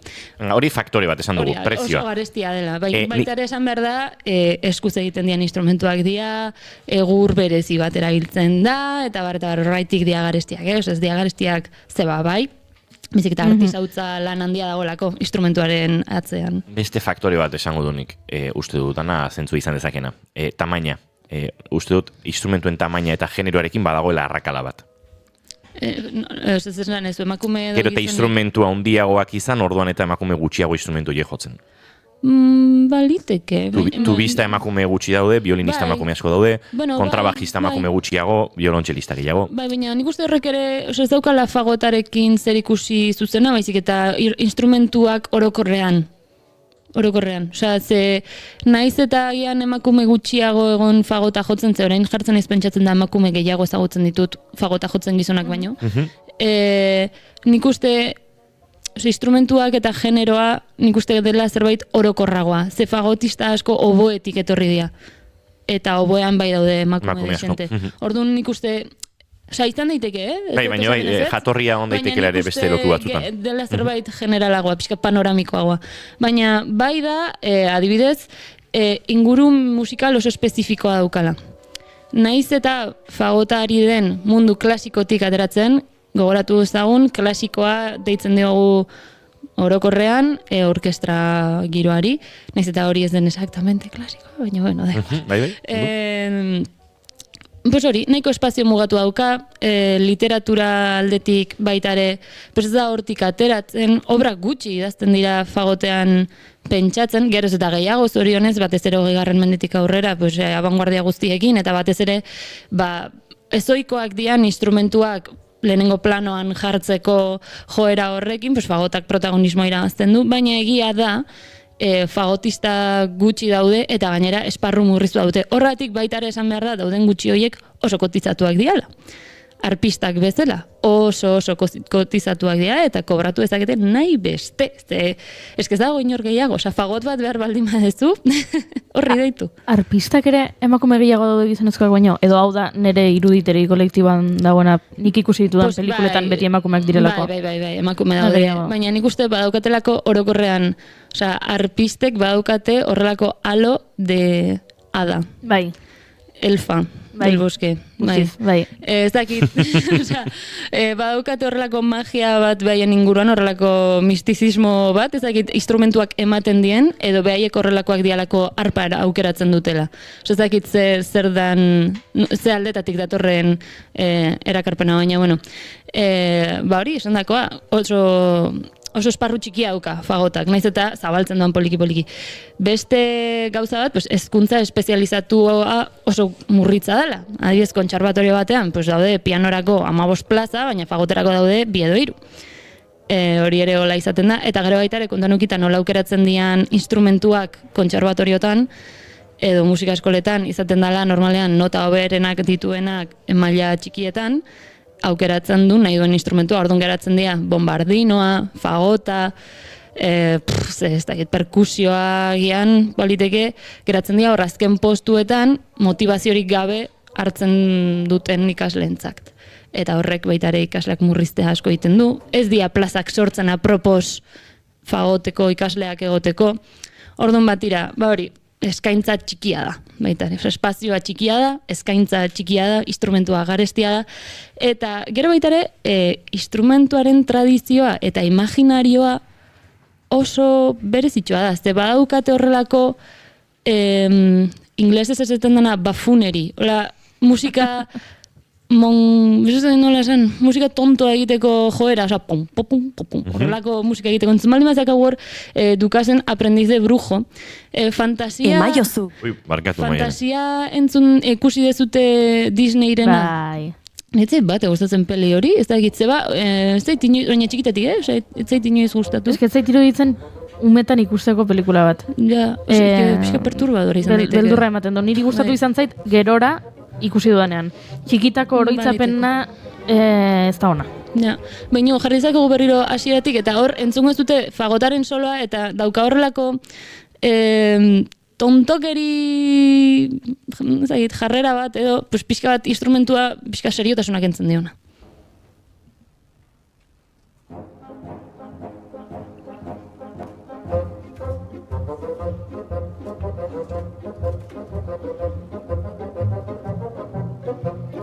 Pixkat, edurne zuriren atzetik ipotxak, oinez. Hori da, bai, dauka horrelako zea bat, pixkat, ba hori, seriotasun falta bezala edo ez balitz lehenengo ligako instrumentu bat, horrelako jarrera mante zaio musikan, igual daukan timbregatik edo, eta zerbait aipatu ez du zaidan aipatzea, da oso instrumentu zaila dela. Ikasketa kurba oso motela da. Osea, pila bat kostatzen da, lengüeta bikoitza daukaten instrumentu soinu ateratzea, eta gehiago instrumentuak metro eta erdin urtzen duenean. Hori zetaren traketsa da, instrumentua. Bai, Inigo, ezakit hortik prest badukazun 10. zea. Entzungo deguna da, pertsona profesional bat hanka sartzen. Ez daukazu Inigo. Bueno, hemen egunero gertatzen da hori. Ez da zer pasatzen. 9 audio daude hemen. Ez, esan dizun atzo. Beharko lukete... Pertsona profesional bat hanka sartzen, orain txegertatu da. Just now. Igual astintzait igotzea. Ez, igual neria zuzait irakurtzea zure mezua. Hori da karma. Orain zalantza daukatea egon nituen edo. Pertsona bat hanka sartzen jarri nizuen, eta hemen azkenean gu sartu dugu. Ez nitu nigo audioak. Lasi. Bueno. Ez kezkatu Maialen, honek soluzioa dauka, baldin eta igota baldin badaude, soluzio erresa dauka. Lasi, Melen, lasi. Ezen kasutan, ez da zaila topatzea, ostras, nabaritzen nahi naiz, gorri-gorria jartzen nahi naizela, berdin dio. YouTubeen topatu dezaketzute, osagartzen dezute fagot fail edo basun fail edo horrelako zerbait, eta topatu dezaketzute nahiko errex, jende profesionala, bereien fagotakin hankasartzen, baina topera. Ze antza, hau nikenekin, bai. Nola ez? Bai, barkatu. Emakume hau erotzen nahi zait? Zai.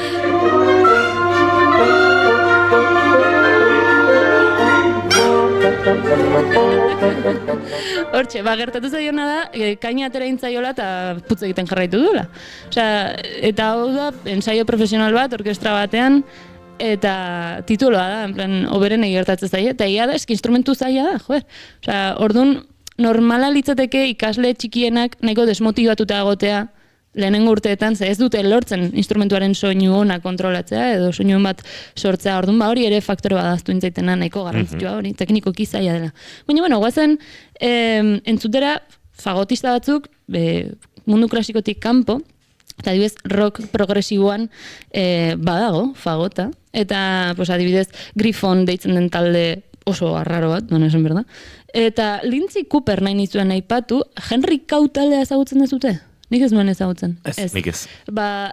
Rio kategoria hortan sartzen den talde bada, Rock in Opposition, eta oso talde berezitxoa da, nahiko musika arraro egin zuten, 70 hamarkadan, eta kontatu nahi nizuen Lindsay Cooperren inguruan, fagota, oboea, eta fagotista, oboista, eta kompositorea dela, ingelesa, eta adibidez, hola kuriositate bezala, 78an, Feminist Improvising Group kofundatu zuen. Aldarrikapen potenteak egiten, industriaren barruan, eta mundu klasikoaren barruan ere bai. Talde pila batetan egon zan, 70 hamarkadan, eta soinu bandak ere idatzi zituen. Emakume todoterreno hauetako bat, fagotarekin, molando mogoion, besterik gabe. Entzun dezakegu pixka bat amigdala. Dala nahiko izten kuriosoa besti batentzat, Henry Cowrena.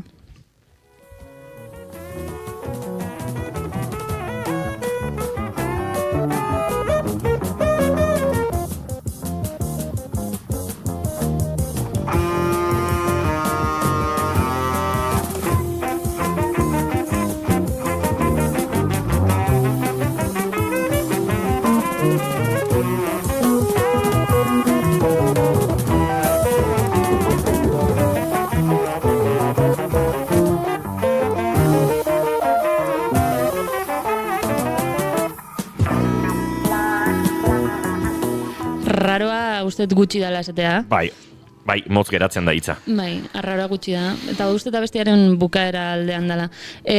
Esan behar da, hemen fagota entzutea ez da bat ere errexaz, sintetizagailu batetik pasatuta dago, eta horrek asko kamuflatzen du, baina eske hasiera baten dago, gero ez dago, gero berriro voltatzen da.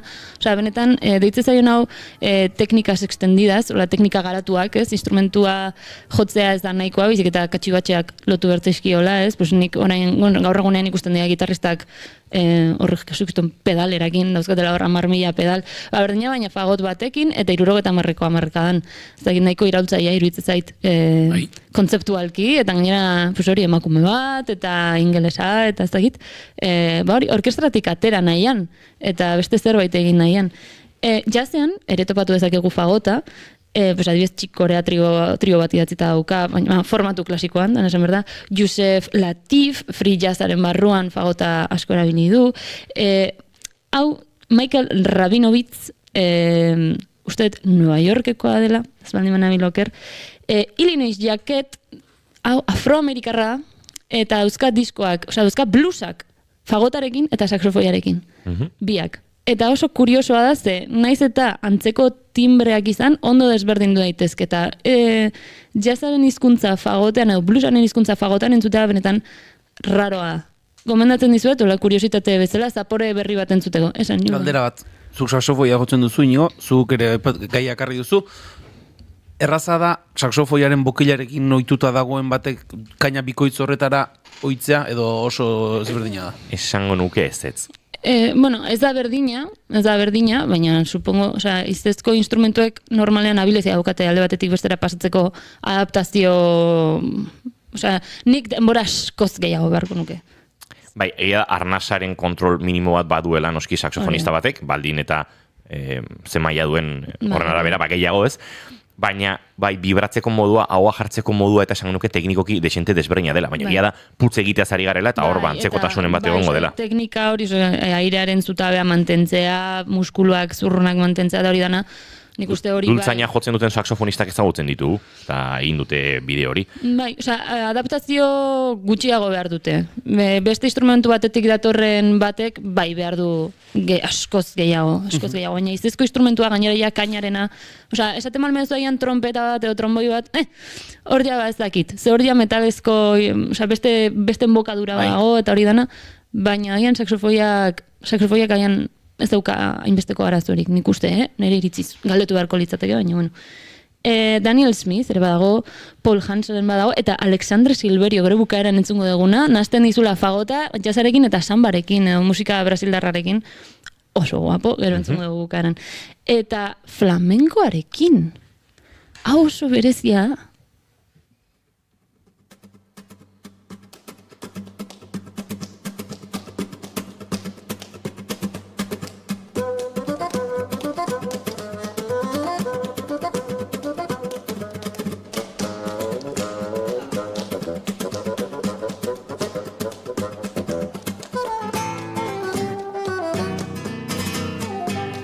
Zupa edarra da. Bai. Eske naturala sonatzen du. Niño Ruben da, hau, nik ez duen ezagutzen, baina antzan munduko fagotista honenetakoa da, eta, bai, esan nahet mundu klasikoan, baina baitare mundu flamenkoan ez direlako, ez uste bera baino, zakit bat baino gehiago gongo diran, oso berezia iruditu zitzaiten autopatu nunean, Niño Ruben, eta tira, hori, la plazuela deitzen da hau, entzuten nahi gana, zuzeneko bat, diskoak badituela esango nuke, eta adibidez ateratzen da pila bat Andaluzia direkto, da horrelako Kanal Sur eta hauetakoan, igual estatu mailan ez da hain ezaguna, baina Andaluzian bai. Oso musika sugerentea da, bai. Oso timbrika elegantea, eta... Bai. Gainera, kontuan ekita zeintzuk dian flamenkoaren, flamenkoa oso musika zaharra da, oso zaharra, eta fagota ere bai, eta ez dakitze ba, ez zait arrotza egiten timbre elkarketa hau. Iruditzen zait, hau igual lehenago gertatu dela. Orain dela mende asko, agian hau entzun dela ja. Musika profano baten inguruan, edo horrelako zerbait. Ez dakit, ez zait arrotza egiten nasketa hau. Baina, bueno, sin más hor...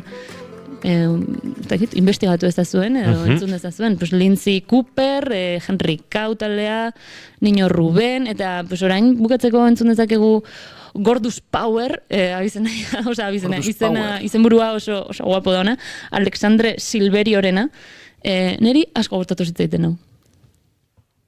Bano,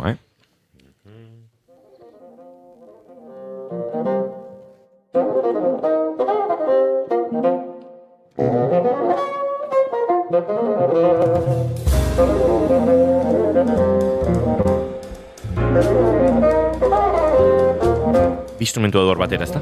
Uste dela sintetizagailua, doblatzen bezala. Hori da, bai.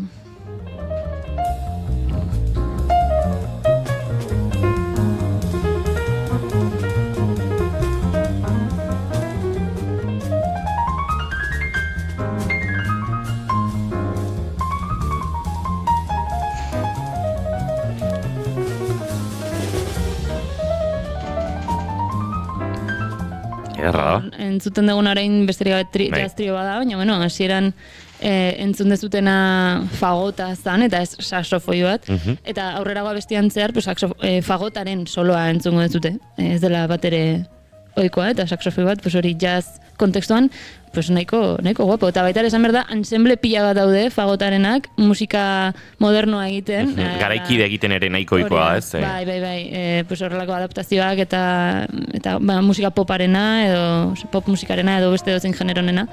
Nahiko, ez dakit, eske kuriosoak dira gauza bedanak. Fagota bere kontestu klasikotik kanpo entzutea, benetan aberesgarria iruditzen zait, eta baita ere interpreteentzat aukera gehiago ematen dizkie, beti berdina jotzen ez egoteko. Eta ez dakit gogoratzen zeaten, hemen ginean udaberriaren sagaratzean inguruan hitz egiten, nik esango nuke igual fagoteko solo ezagunenetakoa dela precisamente udaberriaren sagaratzearen hasiera dela, oso ikonikoa bai instrumentistentzat, eta orokorrean lehenengo aldiz egin zan hori. Ez da inoiz egin fagotak astea pieza orkestral bat. Orduan, hori, Stravinsky revoluzionario. Aizue, Gordus Power hau entzuten, Alexander Silveiro entzuten egingo ditugu rengo minututxoak, Maialentia bidea agurtu egingo dugu, datorren aster arte, plazer bat, eta datorren astean ikusiko dugu. Azterketa datorren, galdera gatozen edo ze tokatzen den? Ikusiko dugu. Eskerrik asko, Maialen. Zorraitik, zein du.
Entzuleok, 11:28 minutu, hemen txiari gara gozatzen, egia esan, etxeko playlistera botatzeko moduko kantua da, Gordus Power, Alexander Silverio barkatu, eta, fagotak eman digu nolako zeharkako opari horietako bat.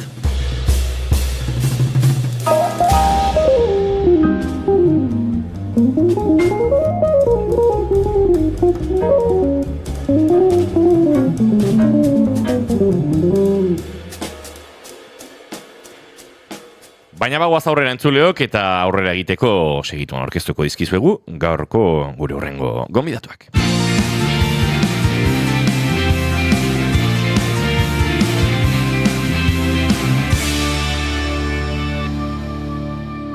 Bigarrenak ez direlako beti okerragoak, bigarren kafea.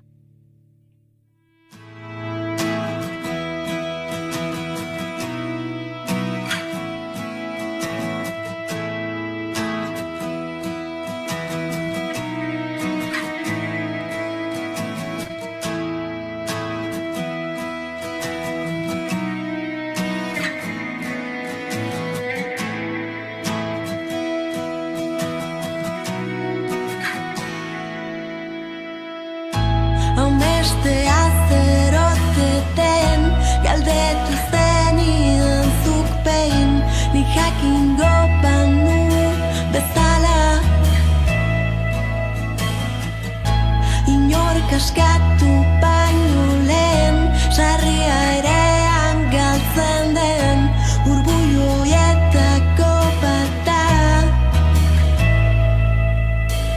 Inork zapaldu ez dituen, ostadar guztiaien, kolore asko. Agian 2019 etzen proiektu bat martxan jartzeko urterik onena izan. Orduan ezkenekien, baina pandemia batek lehen kilometroak oztopatuko zituela ikusi genuen gerora. Hala ere gaur aurkeztu behar duguna arnas luzeko egitasmoa da. 2019an abiatu zena, bai, baina oraindik ere nolabait birsortzen, hazten eta sendotzen ari dena.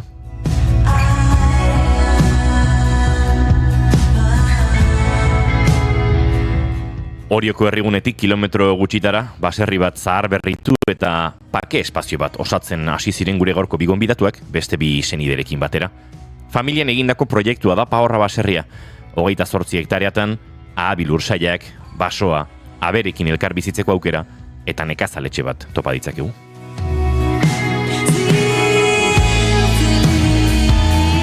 Jasangarritasun ekologikoaren inguruan sortutako egitasmoa da Pahorra baserria eta egitasmoa sortu duten laukideetako bi ditugu gaur gurekin.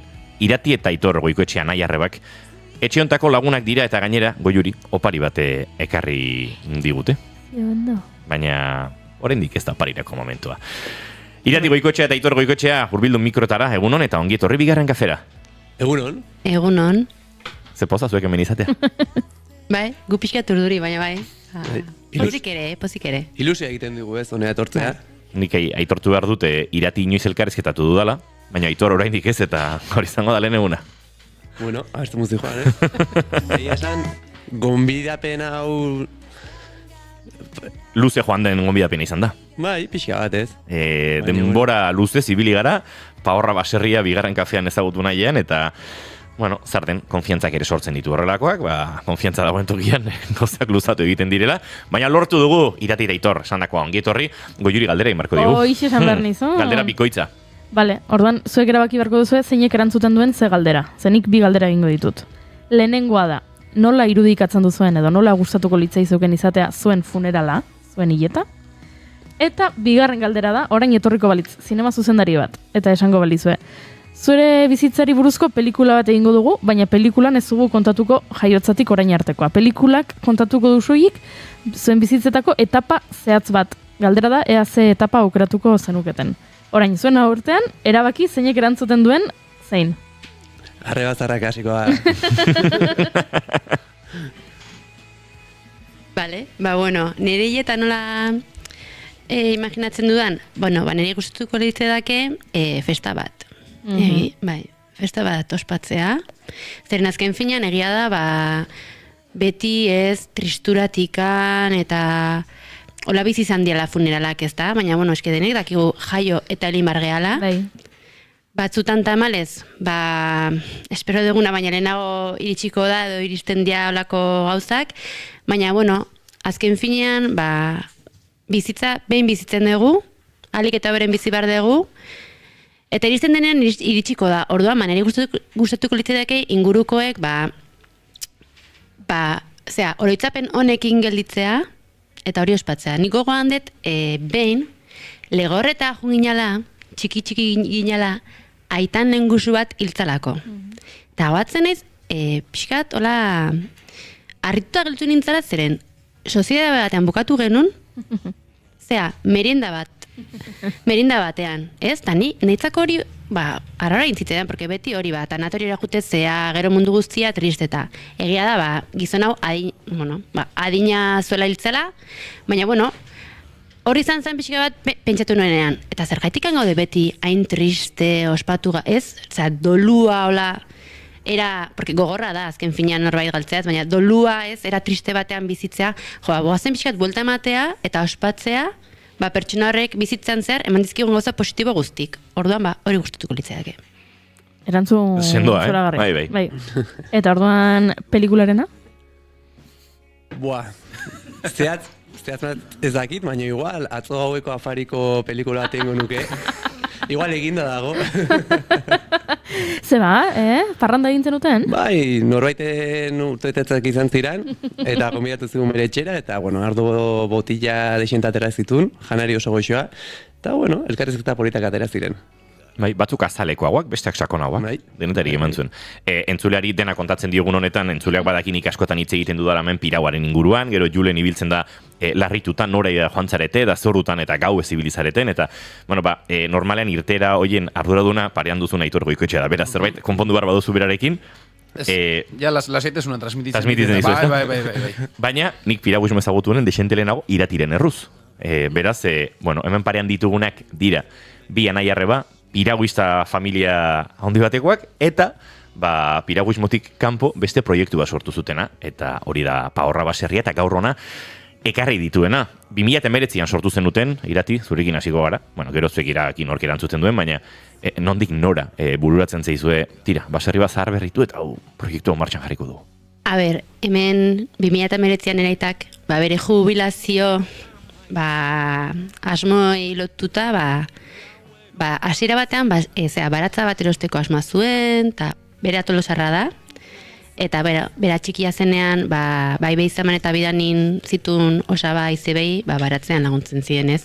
Eta orduan, berak hori zeun pixka durun, eta azkenean bukatu zuen, baserri bat erosten, 28 hektarekin.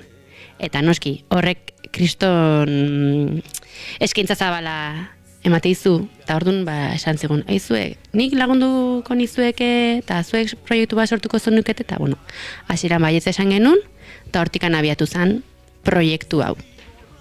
Proiektu horretan, lau senide zaudete, Aitor. Bi anai arreba, aita, eta zuretzat koinatua. Hori da, bai, bueno, azkenean aukera hau atera zen, eta egia esan guk hartu genuen hori, etorkizunari begira, nolabait guri gehien gustatzen zaigun arlotan lan egitea, ez? Beti esaten dugu ofizina barruan lan egiteko ez gaudela. Naiz eta administraritza ikasi. Baina, bueno, hori, kanpoan gabiltza denbora guztian eta gustora. Hala ere, horrelako proiektu batek, eta joango gara ardaz bakoitza pixkanak aztertzen, administrazio lan ere exigituko du, antolakuntza exigituko du, badagor nahi gabere bulegoan egin beharreko lana, naiz eta zuek aiako harriei begira baserriaren aterpetxoan portatil batekin egin dezakezuen lan hori, ez? Bai, hori da. Azken finean hasieran diru laguntzak, proiektua, baserrian proiektua, hor, esan behar da azkenean, guraitak, bazuela, ontan aritzen zela bere lanean, eta asko lagundu digula proiektuaren sorkuntzan, zeren azken finean guk ez genuen ideiarik, ez? Gauza askotan, gauza asko ikasi ditugu, baina hor bere egonda pixkatatzetikan, bere baserria zelako ere bai, bere gabe proiektu hau ezingo genuke sortu, eta baina bai, hori diru laguntzak, nominak, fakturak, karo, beste mundu batetik gatoz, ni beste gauza batetara ere dedikatzen naiz, ez da nire lehenengo, ez dit jana ematen, ez, honek ez dit, nire nomina beste toki batetik dator, bai sorkuntzan asko involukratu naizela, eta haren pixkanaka, Aitorrek eta Lukak nire bikoteak, ari dira guztiz proiektu hau kudeatzen. Eta proiektuak lana ematen du gogoz, baina pentsatzu lana ere, segarria dela, lana polita dela, Aitor. Bai, hor lana dakazu nahi duzun guztia. Azkenean, naiz eta baserrira juten zean eta esatezun, gaur lasai hongo naiz, hori ezinezkoa da. Liatzen zera zuk nahi duzun guztia. Baina bai, egia esan nun amaitu, ze posizioetan gauden orain txertan, eta ze posizioetan zegoen baserria duela 2 urte ez dakaz zer ikusirik. Urtez urte jendea etortzen denean, jendez bereina, esateko, ze aldaketa dago. Eta hori oso polita izaten da. Gero baita ere, bezero edo lagunak etortzen direnean bisitan, beti esate dute, beti oso iritzi honak eukitzen dituzte gure proiektuari buruz. Nik beti esaten diete, kanpotikan politagoa ikusten da, barrotikan baino, baino, egia esan, behintzat, kanpotikan oso ondo ikusten da, así que ongi. Nik ezagutzen dut Paorra baserria, ikusi ditut progreso horren zati batzuk, ez astapen haiek, baina bai, azken urtetan ere nora joan den eraldatzen, eta sarreran aipatzen nuen, badela pake espazio bat, kokapenagatik, inguru naturalagatik, dituen biztagatik, oso espazio gordinera, oso baso gordinera begira biziten baserri bada, eta horrek, ez dakit, transmititzen du nahi gabe ere, ara iritsi eta pakea handia ez Irati? Bai, batez ere bizitako prozesu eta gero ez, zeren azken finean, zerotik hasitako prozesu bada, senideen artean, oso politia da, baina aldi berean oso gogorra izan da, ireki arte tentsioa egon da, baina behin irekita, hori, guk ere disfrutatzeko, ez? Bai. Iritsi zaigu eta pozi gaude, gero ere, beti ere, ez dugu aztu behar, gauzatxoak agertzen diala, ez? Ura ez dago, baserri guztin udan. Hori konpondu barrezu, ja, bezerro dituzelako. Beti dago zerbait, baina bueno, beti gaude ikasten, beti gaude elkarri laguntzen, eta orain bai gaude pixkat lanean, ez? Baina disfrutatzen ere bai. Ikusirik, bazken finean atea dela. Bai, azken finean 18. mendeko baserri bat da, eta iristen den gauza bakarra da elektrizitatea, eta fibra optika jarri zigutela duela 2 urte. Orduan beste guztiak, guk kudatzen dugu. Ura maneatel batetik igotzen dugu gora, gero urberoa eta kalefazioa egurrezko kaldera batetik dator, eta gauza horiek azenean faila ematute. Ez daukagu hiriko lasaitasun hori, edo... Bueno, zentzu horretan ez daukazu lasaitasun hori. Azpiegitura fidagarri horiek, ez? Hori da. Bai, baina azken finean gure proiektuare bai jasangarritasun ekologikoari lotu nahi izan genion, eta hori lortu dugu. Orain, agian urte batzutan, plaka batzu jarriko ditugu elektrizitatea lortzeko, eta hori izango litzateke gure azkeneko ametsa, ez? Baina naiz eta arazoiek izan, oso harro gaude modu ontara ere kudeatzegatikan, ez? Bai, eta batipat hori, azkenean argi geneukan gure intentzioa zela baserri hau eraikitzea bere esentzia mantenduz. Hori garrantzitsu ikusi genuen, eta gaur egun naiz eta ikusi guztiz berreraikia dagola, baina jendea sartzen denean, ideia bat eduki dezake leheno, norakoa zen, nola irekitzen zuten, eta zergarik. Bueno, baserri bat eta zari gara, ala dalako, 18. mendeko baserri bat, oraindik baserri izakera hori mantentzen duelako, bertan abereak daude, bertan lursaiak daude, ahabin mermelada hori probatzeko gogoz ere bagara, baina nekazal etxe bat ere bada, jende ara joan daiteke lo egitera, 40 bat lagunentzako lekua duzue, eta batez ere, lo egiteaz gain, naturarekin harreman hori ere bada nolabait, alojamendu esperientzia horien parte edo, ez da irati? Bai, berdara datorren jendea, hori, nasaitasun horren bila dator, gero ere kokapena oso nada, zeren hori jotikan 5 minututara zaude kotxez, gutxigo, oinez ere jetxi zaitezke, 30 minutuko paseo zorogarri bat emanez, eta, guk ere, azkenean eskaintzen dugu, bertara etortzen direnei, bertako animaliekin, animalengana gerturatzea, ez? Azkenan ozkagu sasierdiak, azpigorriauntzak, enkarterriko astoak, eta arrazabeko solasaiak dira, familik eta joekin bultak emate ditugu, eta hartu eman nahi zate dute, hartua eman, orain antxume dauzkagu, eta oso politia da.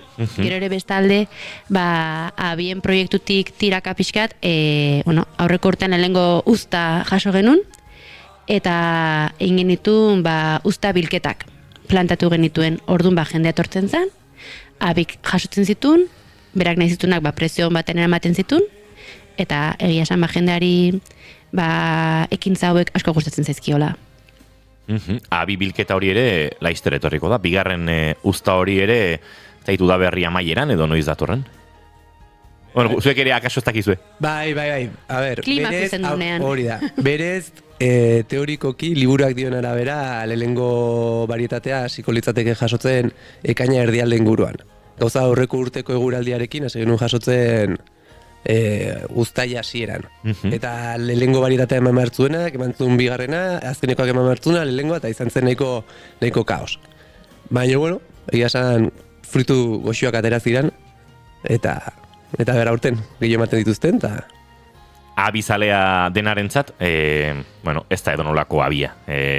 Ari gara, benetan oso fruitu goxoaz, fruitu bertakoaz, mimondiarekin landatutako abia da, ekologikoa da, eta tira usta ere, ez da usta erraldoi bat, usta txiki bat da, baina kalitate handiko usta bat biltzen duzue. Bai, azkenean, lehengo usta bilketa, usta izan zen, lehen gortean, eta urtetik urtera, usta hori handitu ingoa. Landareak handitzen doa zen einean, ez? Eta zazpigarren usta, uste izango dela, ez? Horri txiko gea maksimotara, ez? Hori da, abi landareak kontxinatzen da heldua dela, zazpigarren urtetik aurrera, hori izango da ja usta maksimoak, eta berez, esate dute, 20 piko urte irauten duela segun nolak imatzen dezun, eta guzti hori. Así que, bueno, azkenean gu urtez urte ikasten goaz, pixkenaka, gauza berriak ateratzen direlako, eta bueno, konbidatzen zaituzte guzuei udaran ez zutenean, hortikan pasatzeko, familia bali makazute, kriston plana izaten da. Bira, bigarren kafearen lehenengo astean, 2008ko apirilean, entrevistatu genuen, Aitor Goikoetxea, beste egitasmo batekin, Kayak Bass Country egitasmoarekin. Entrevista hori ere aspaldi egiteko borrokan ibili naiz, eta lortzen dugun momenturen batean. Eta Aitorrek orduan gonbidatu gintun bigarren kafeko kideak Pirauan bidasoa jaistera. Eta orduztik ez dakit zenbat bidasoa jaitxiera itxase ilunabarri ikustaldi Hondarribian eta bestelako egin ditugun, Goiuri. Pila bat. Han erabaki genuen Amaiarre Sende eta zu etzinatela Pirauak ide egokiak. Indeu, ez. Hoi gogorra izan zen, Ez gogorra ez, ederra izan zen ikusea gerora joan ginean eta ezin janen elkarrekin jarri, ze ondo ibili ginen. Hori gira da, bai, konturatu ginen etzinatela kabi oso kompatiblea, baina... Banaka ondo moldatzen gara. Kontua da, ez dakit zer gertatzen den elkarrekin jartzen garenean. Pentsa, niri txiste, nitxozko txiste bat okurritu zait dela, zuek kabian ondo zabiltzatela, baina kabian ez zabiltzatela oso ondo. Opa! Eta, gonbidapen hartatik 5 urte pasa dira, jarraitzen dugu bigarren kafeko kideok, urtez urte, eta horten erodaberrian egin beharko dugu, baina hori beste momentu batean hitz egingo dugu, Pirauan gauzak ospatzen julen, baina gaur Aitorrek beste gonbidapen bota digu. Abiak biltzera joan behar dugu. Baina abiak biltzeko motivazioa bilatzeko uste dut, abi mermeladori igual probatu behar dugula. Bai, 2 mermelada ekarri ditugu, azkenean aurten proba ezberdinak egin ditugu, eta ze ingrediente azkan asmatzitu zuen. Ados, nik uste dut batek prestatzen duen bitartean bestearekin entrevista jarraituko dugula, hemen dena gertatzen da horrela simultaneoki. Bueno, Irati, aritu gara nolabait abere eta zizketan, eta hor ere badago, jasangarritasuna, bertako espeziak aipatu dituzuen, karterriko astoak, azpigorria ontzak, etzen duten edonolako espeziea nahi, baserriak mantentzen du nolabaiteko koherentzia hor ere. Bai, azken finean, Euskal Herrian bizigea, eta, bertakoa zaintza gustatzen zaigu, orduan, pixkat hemengo, arriskuan dauden hemengo arrazak nahi genitun, eta horrekin gaude. Asto hauek, asto oso txikiak dira, bai. Eta oso maitagarriak. Bai. Nik ez dakit ona izango litzateken Goiuri zu bertara horbiltzea, ze maite minduengo zinateke. Bai, seguro. Txakurra baino mimosoagoak dira. Oso atseginak dira, gertuatze dira, ogizati bat ematen badi ez zure lagun minak bilakatuko dira, eta oso jatorra dira. Umekin jutegea, inoitzetzako agunungo arazorik, txakurra ingura maldin bago ez zaila gustatzen txakurra, baina, pertsonak eta umeak asko maite dituzte. Joan behar dugu. Bai, mesedez. Abiak eskuz biltzen dituzue, bai. Horre lana. Bai. Sorbaldetako mina piraguismoak baino gehiago emango du abiak biltzea? Gerrikoa baita. Gerrikoa ere? Makurti martzealako. Bai. Egia esan, terapeutikoa dela ere, bai? Azkenean naturan zaude, zure pentsamendutan, jasotzen zoaz, baita ere egia da, ni ordutxo batzutan jo naitekela, umek aurreskolan utzi edo udajolasen utzi, eta orduan bilketara juten naiz, 3-4 ordu. Baina oso gustora egiten dut, tartean goze pixkat bali maukazu, abitxo batzuk dastatzi dituzu, eta baita ere ilusioakin saldu egiten dialako, ez? Oso preziatuak dira. Bai. Oso produktu kutixi bat eta zari gara.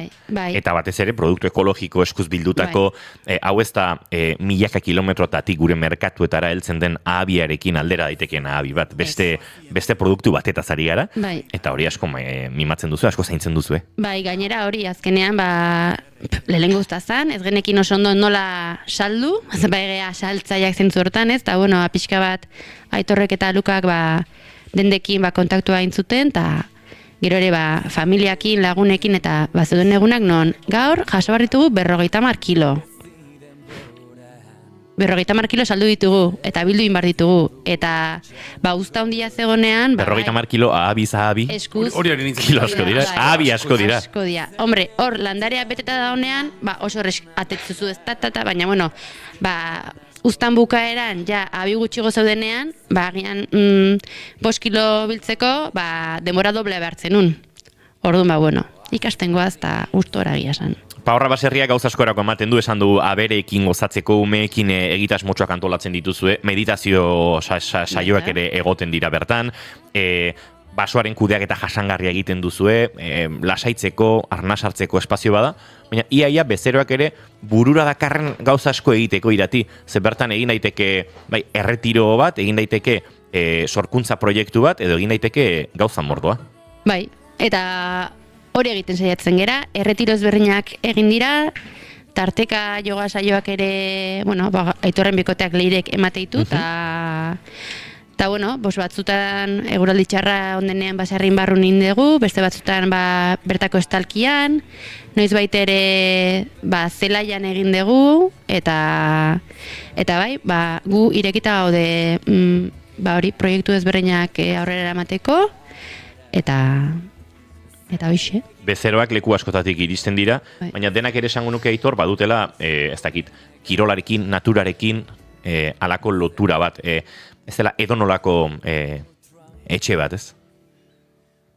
Bai, bueno, a ver, azkenean bezeroak denetarik dauzkagu, baina bai, azkenean denetarik daude. Kasu asko atera zaizkigu, igual, badator famili bat, Madridetik etortzen dena, ez dela inoiz atera etxetikan, eta uste du keja bat izaten da, baserria egon da enusitutan inospito, bizetu behar ditguzue.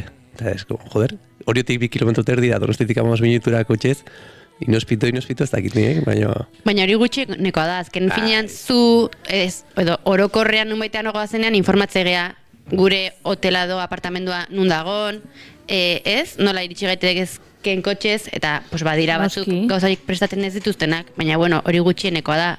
Orokorrean egia da,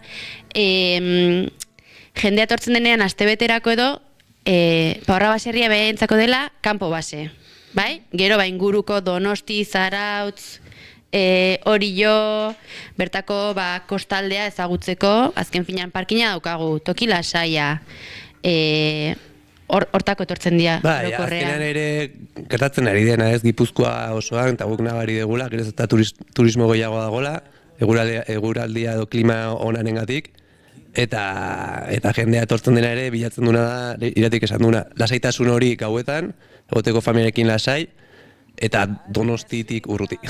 Ez dago, jende asko juten da Donostira, baina...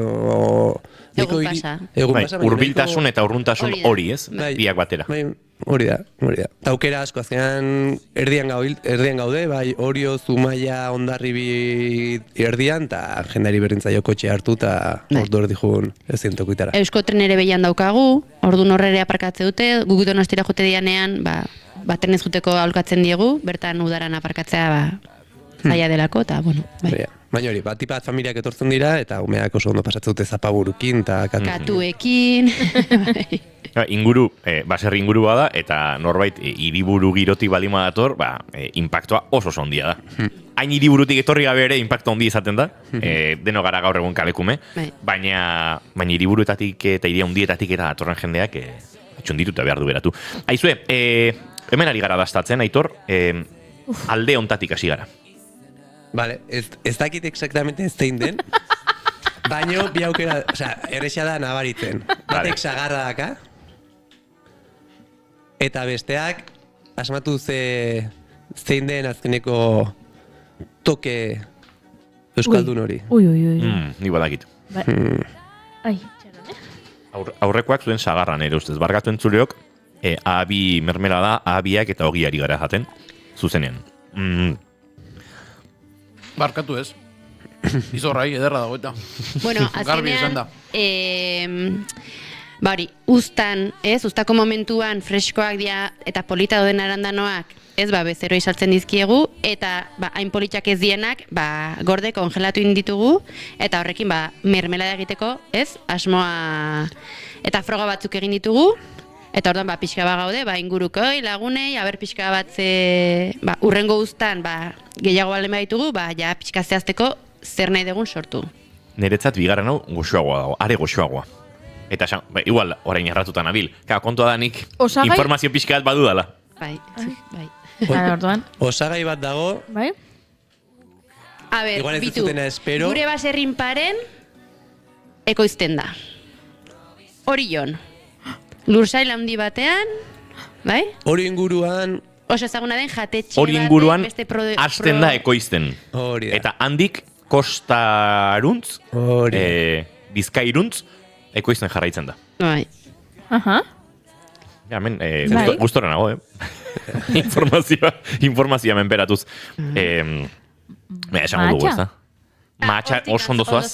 Nik hori nuen buruan, baina... Piskataratago joan barru zuen. Matxakin. Ze matx? Pentsa, matxari izena ematen dion herria, badago lotuta gure protagonistetako batekin, eta mugan dagoen herri bat da. Aitor bizi da. Hondarribian bizi da Aitor. Matxa Hondarribi. Hondarribi zuri da txakolinari oinarri ematen dion matxa. Eta abi mermelada honek txakolina dauka. Karri gehiago. Zula sai hemen sobratu dela, Bai, mermelada potoiek hemen geratuko dira. Hauek ez duazen mendik mermelada potoiek eraman da julen. Geratu, kontu da zenbat iraungo duten. Hori, beste kontua da.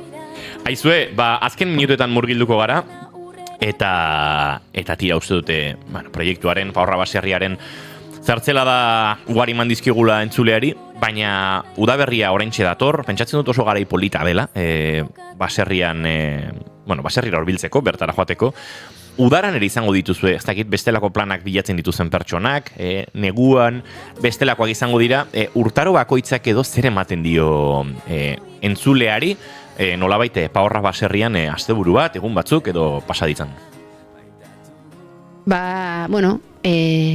Neguan, udazken neguan gehiago etortzen dira talde handik asteburutan, bai?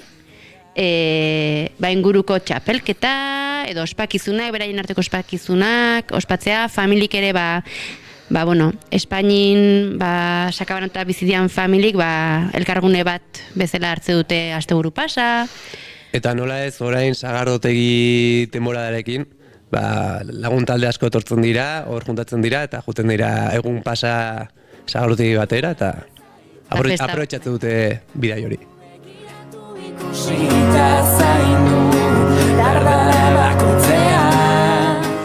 Guk eskapa egingo dugu uztailean abi batzuk jasotzera. Lehenago itzorde egin barko dugu oraindik entrevista bat zor digun Kayak Basque Countryrekin ohikoa delako, bigarren kafearen denboraldiak piraua giroan eta amaitzea. Baina tira, harremanetan jarraituko dugu, egingo dugu eskapada hori, kontatuko diegu entzulei nolakoa den abiak biltzea, eta zuek jarraitu gogorre proiektuari heltzen, proiektu honi bizia ematen, Iratik eta Aitorrek esan duten bezala, lan asko ematen duen egitasmoa da, baina tira, egitasmo ederrare bai beraz, behon dizuela, eutxi horri, eta izango dugu elkarren berri. Bale, eskerrik asko izan.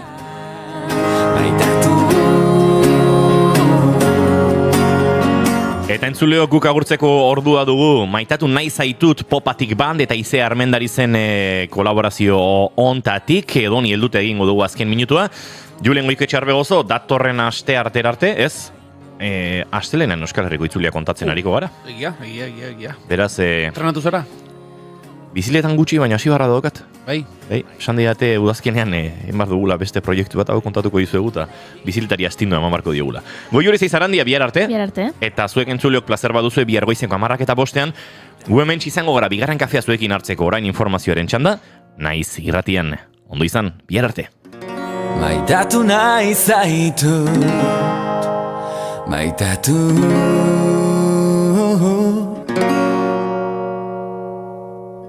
Taupala bakoitzean, maitatu.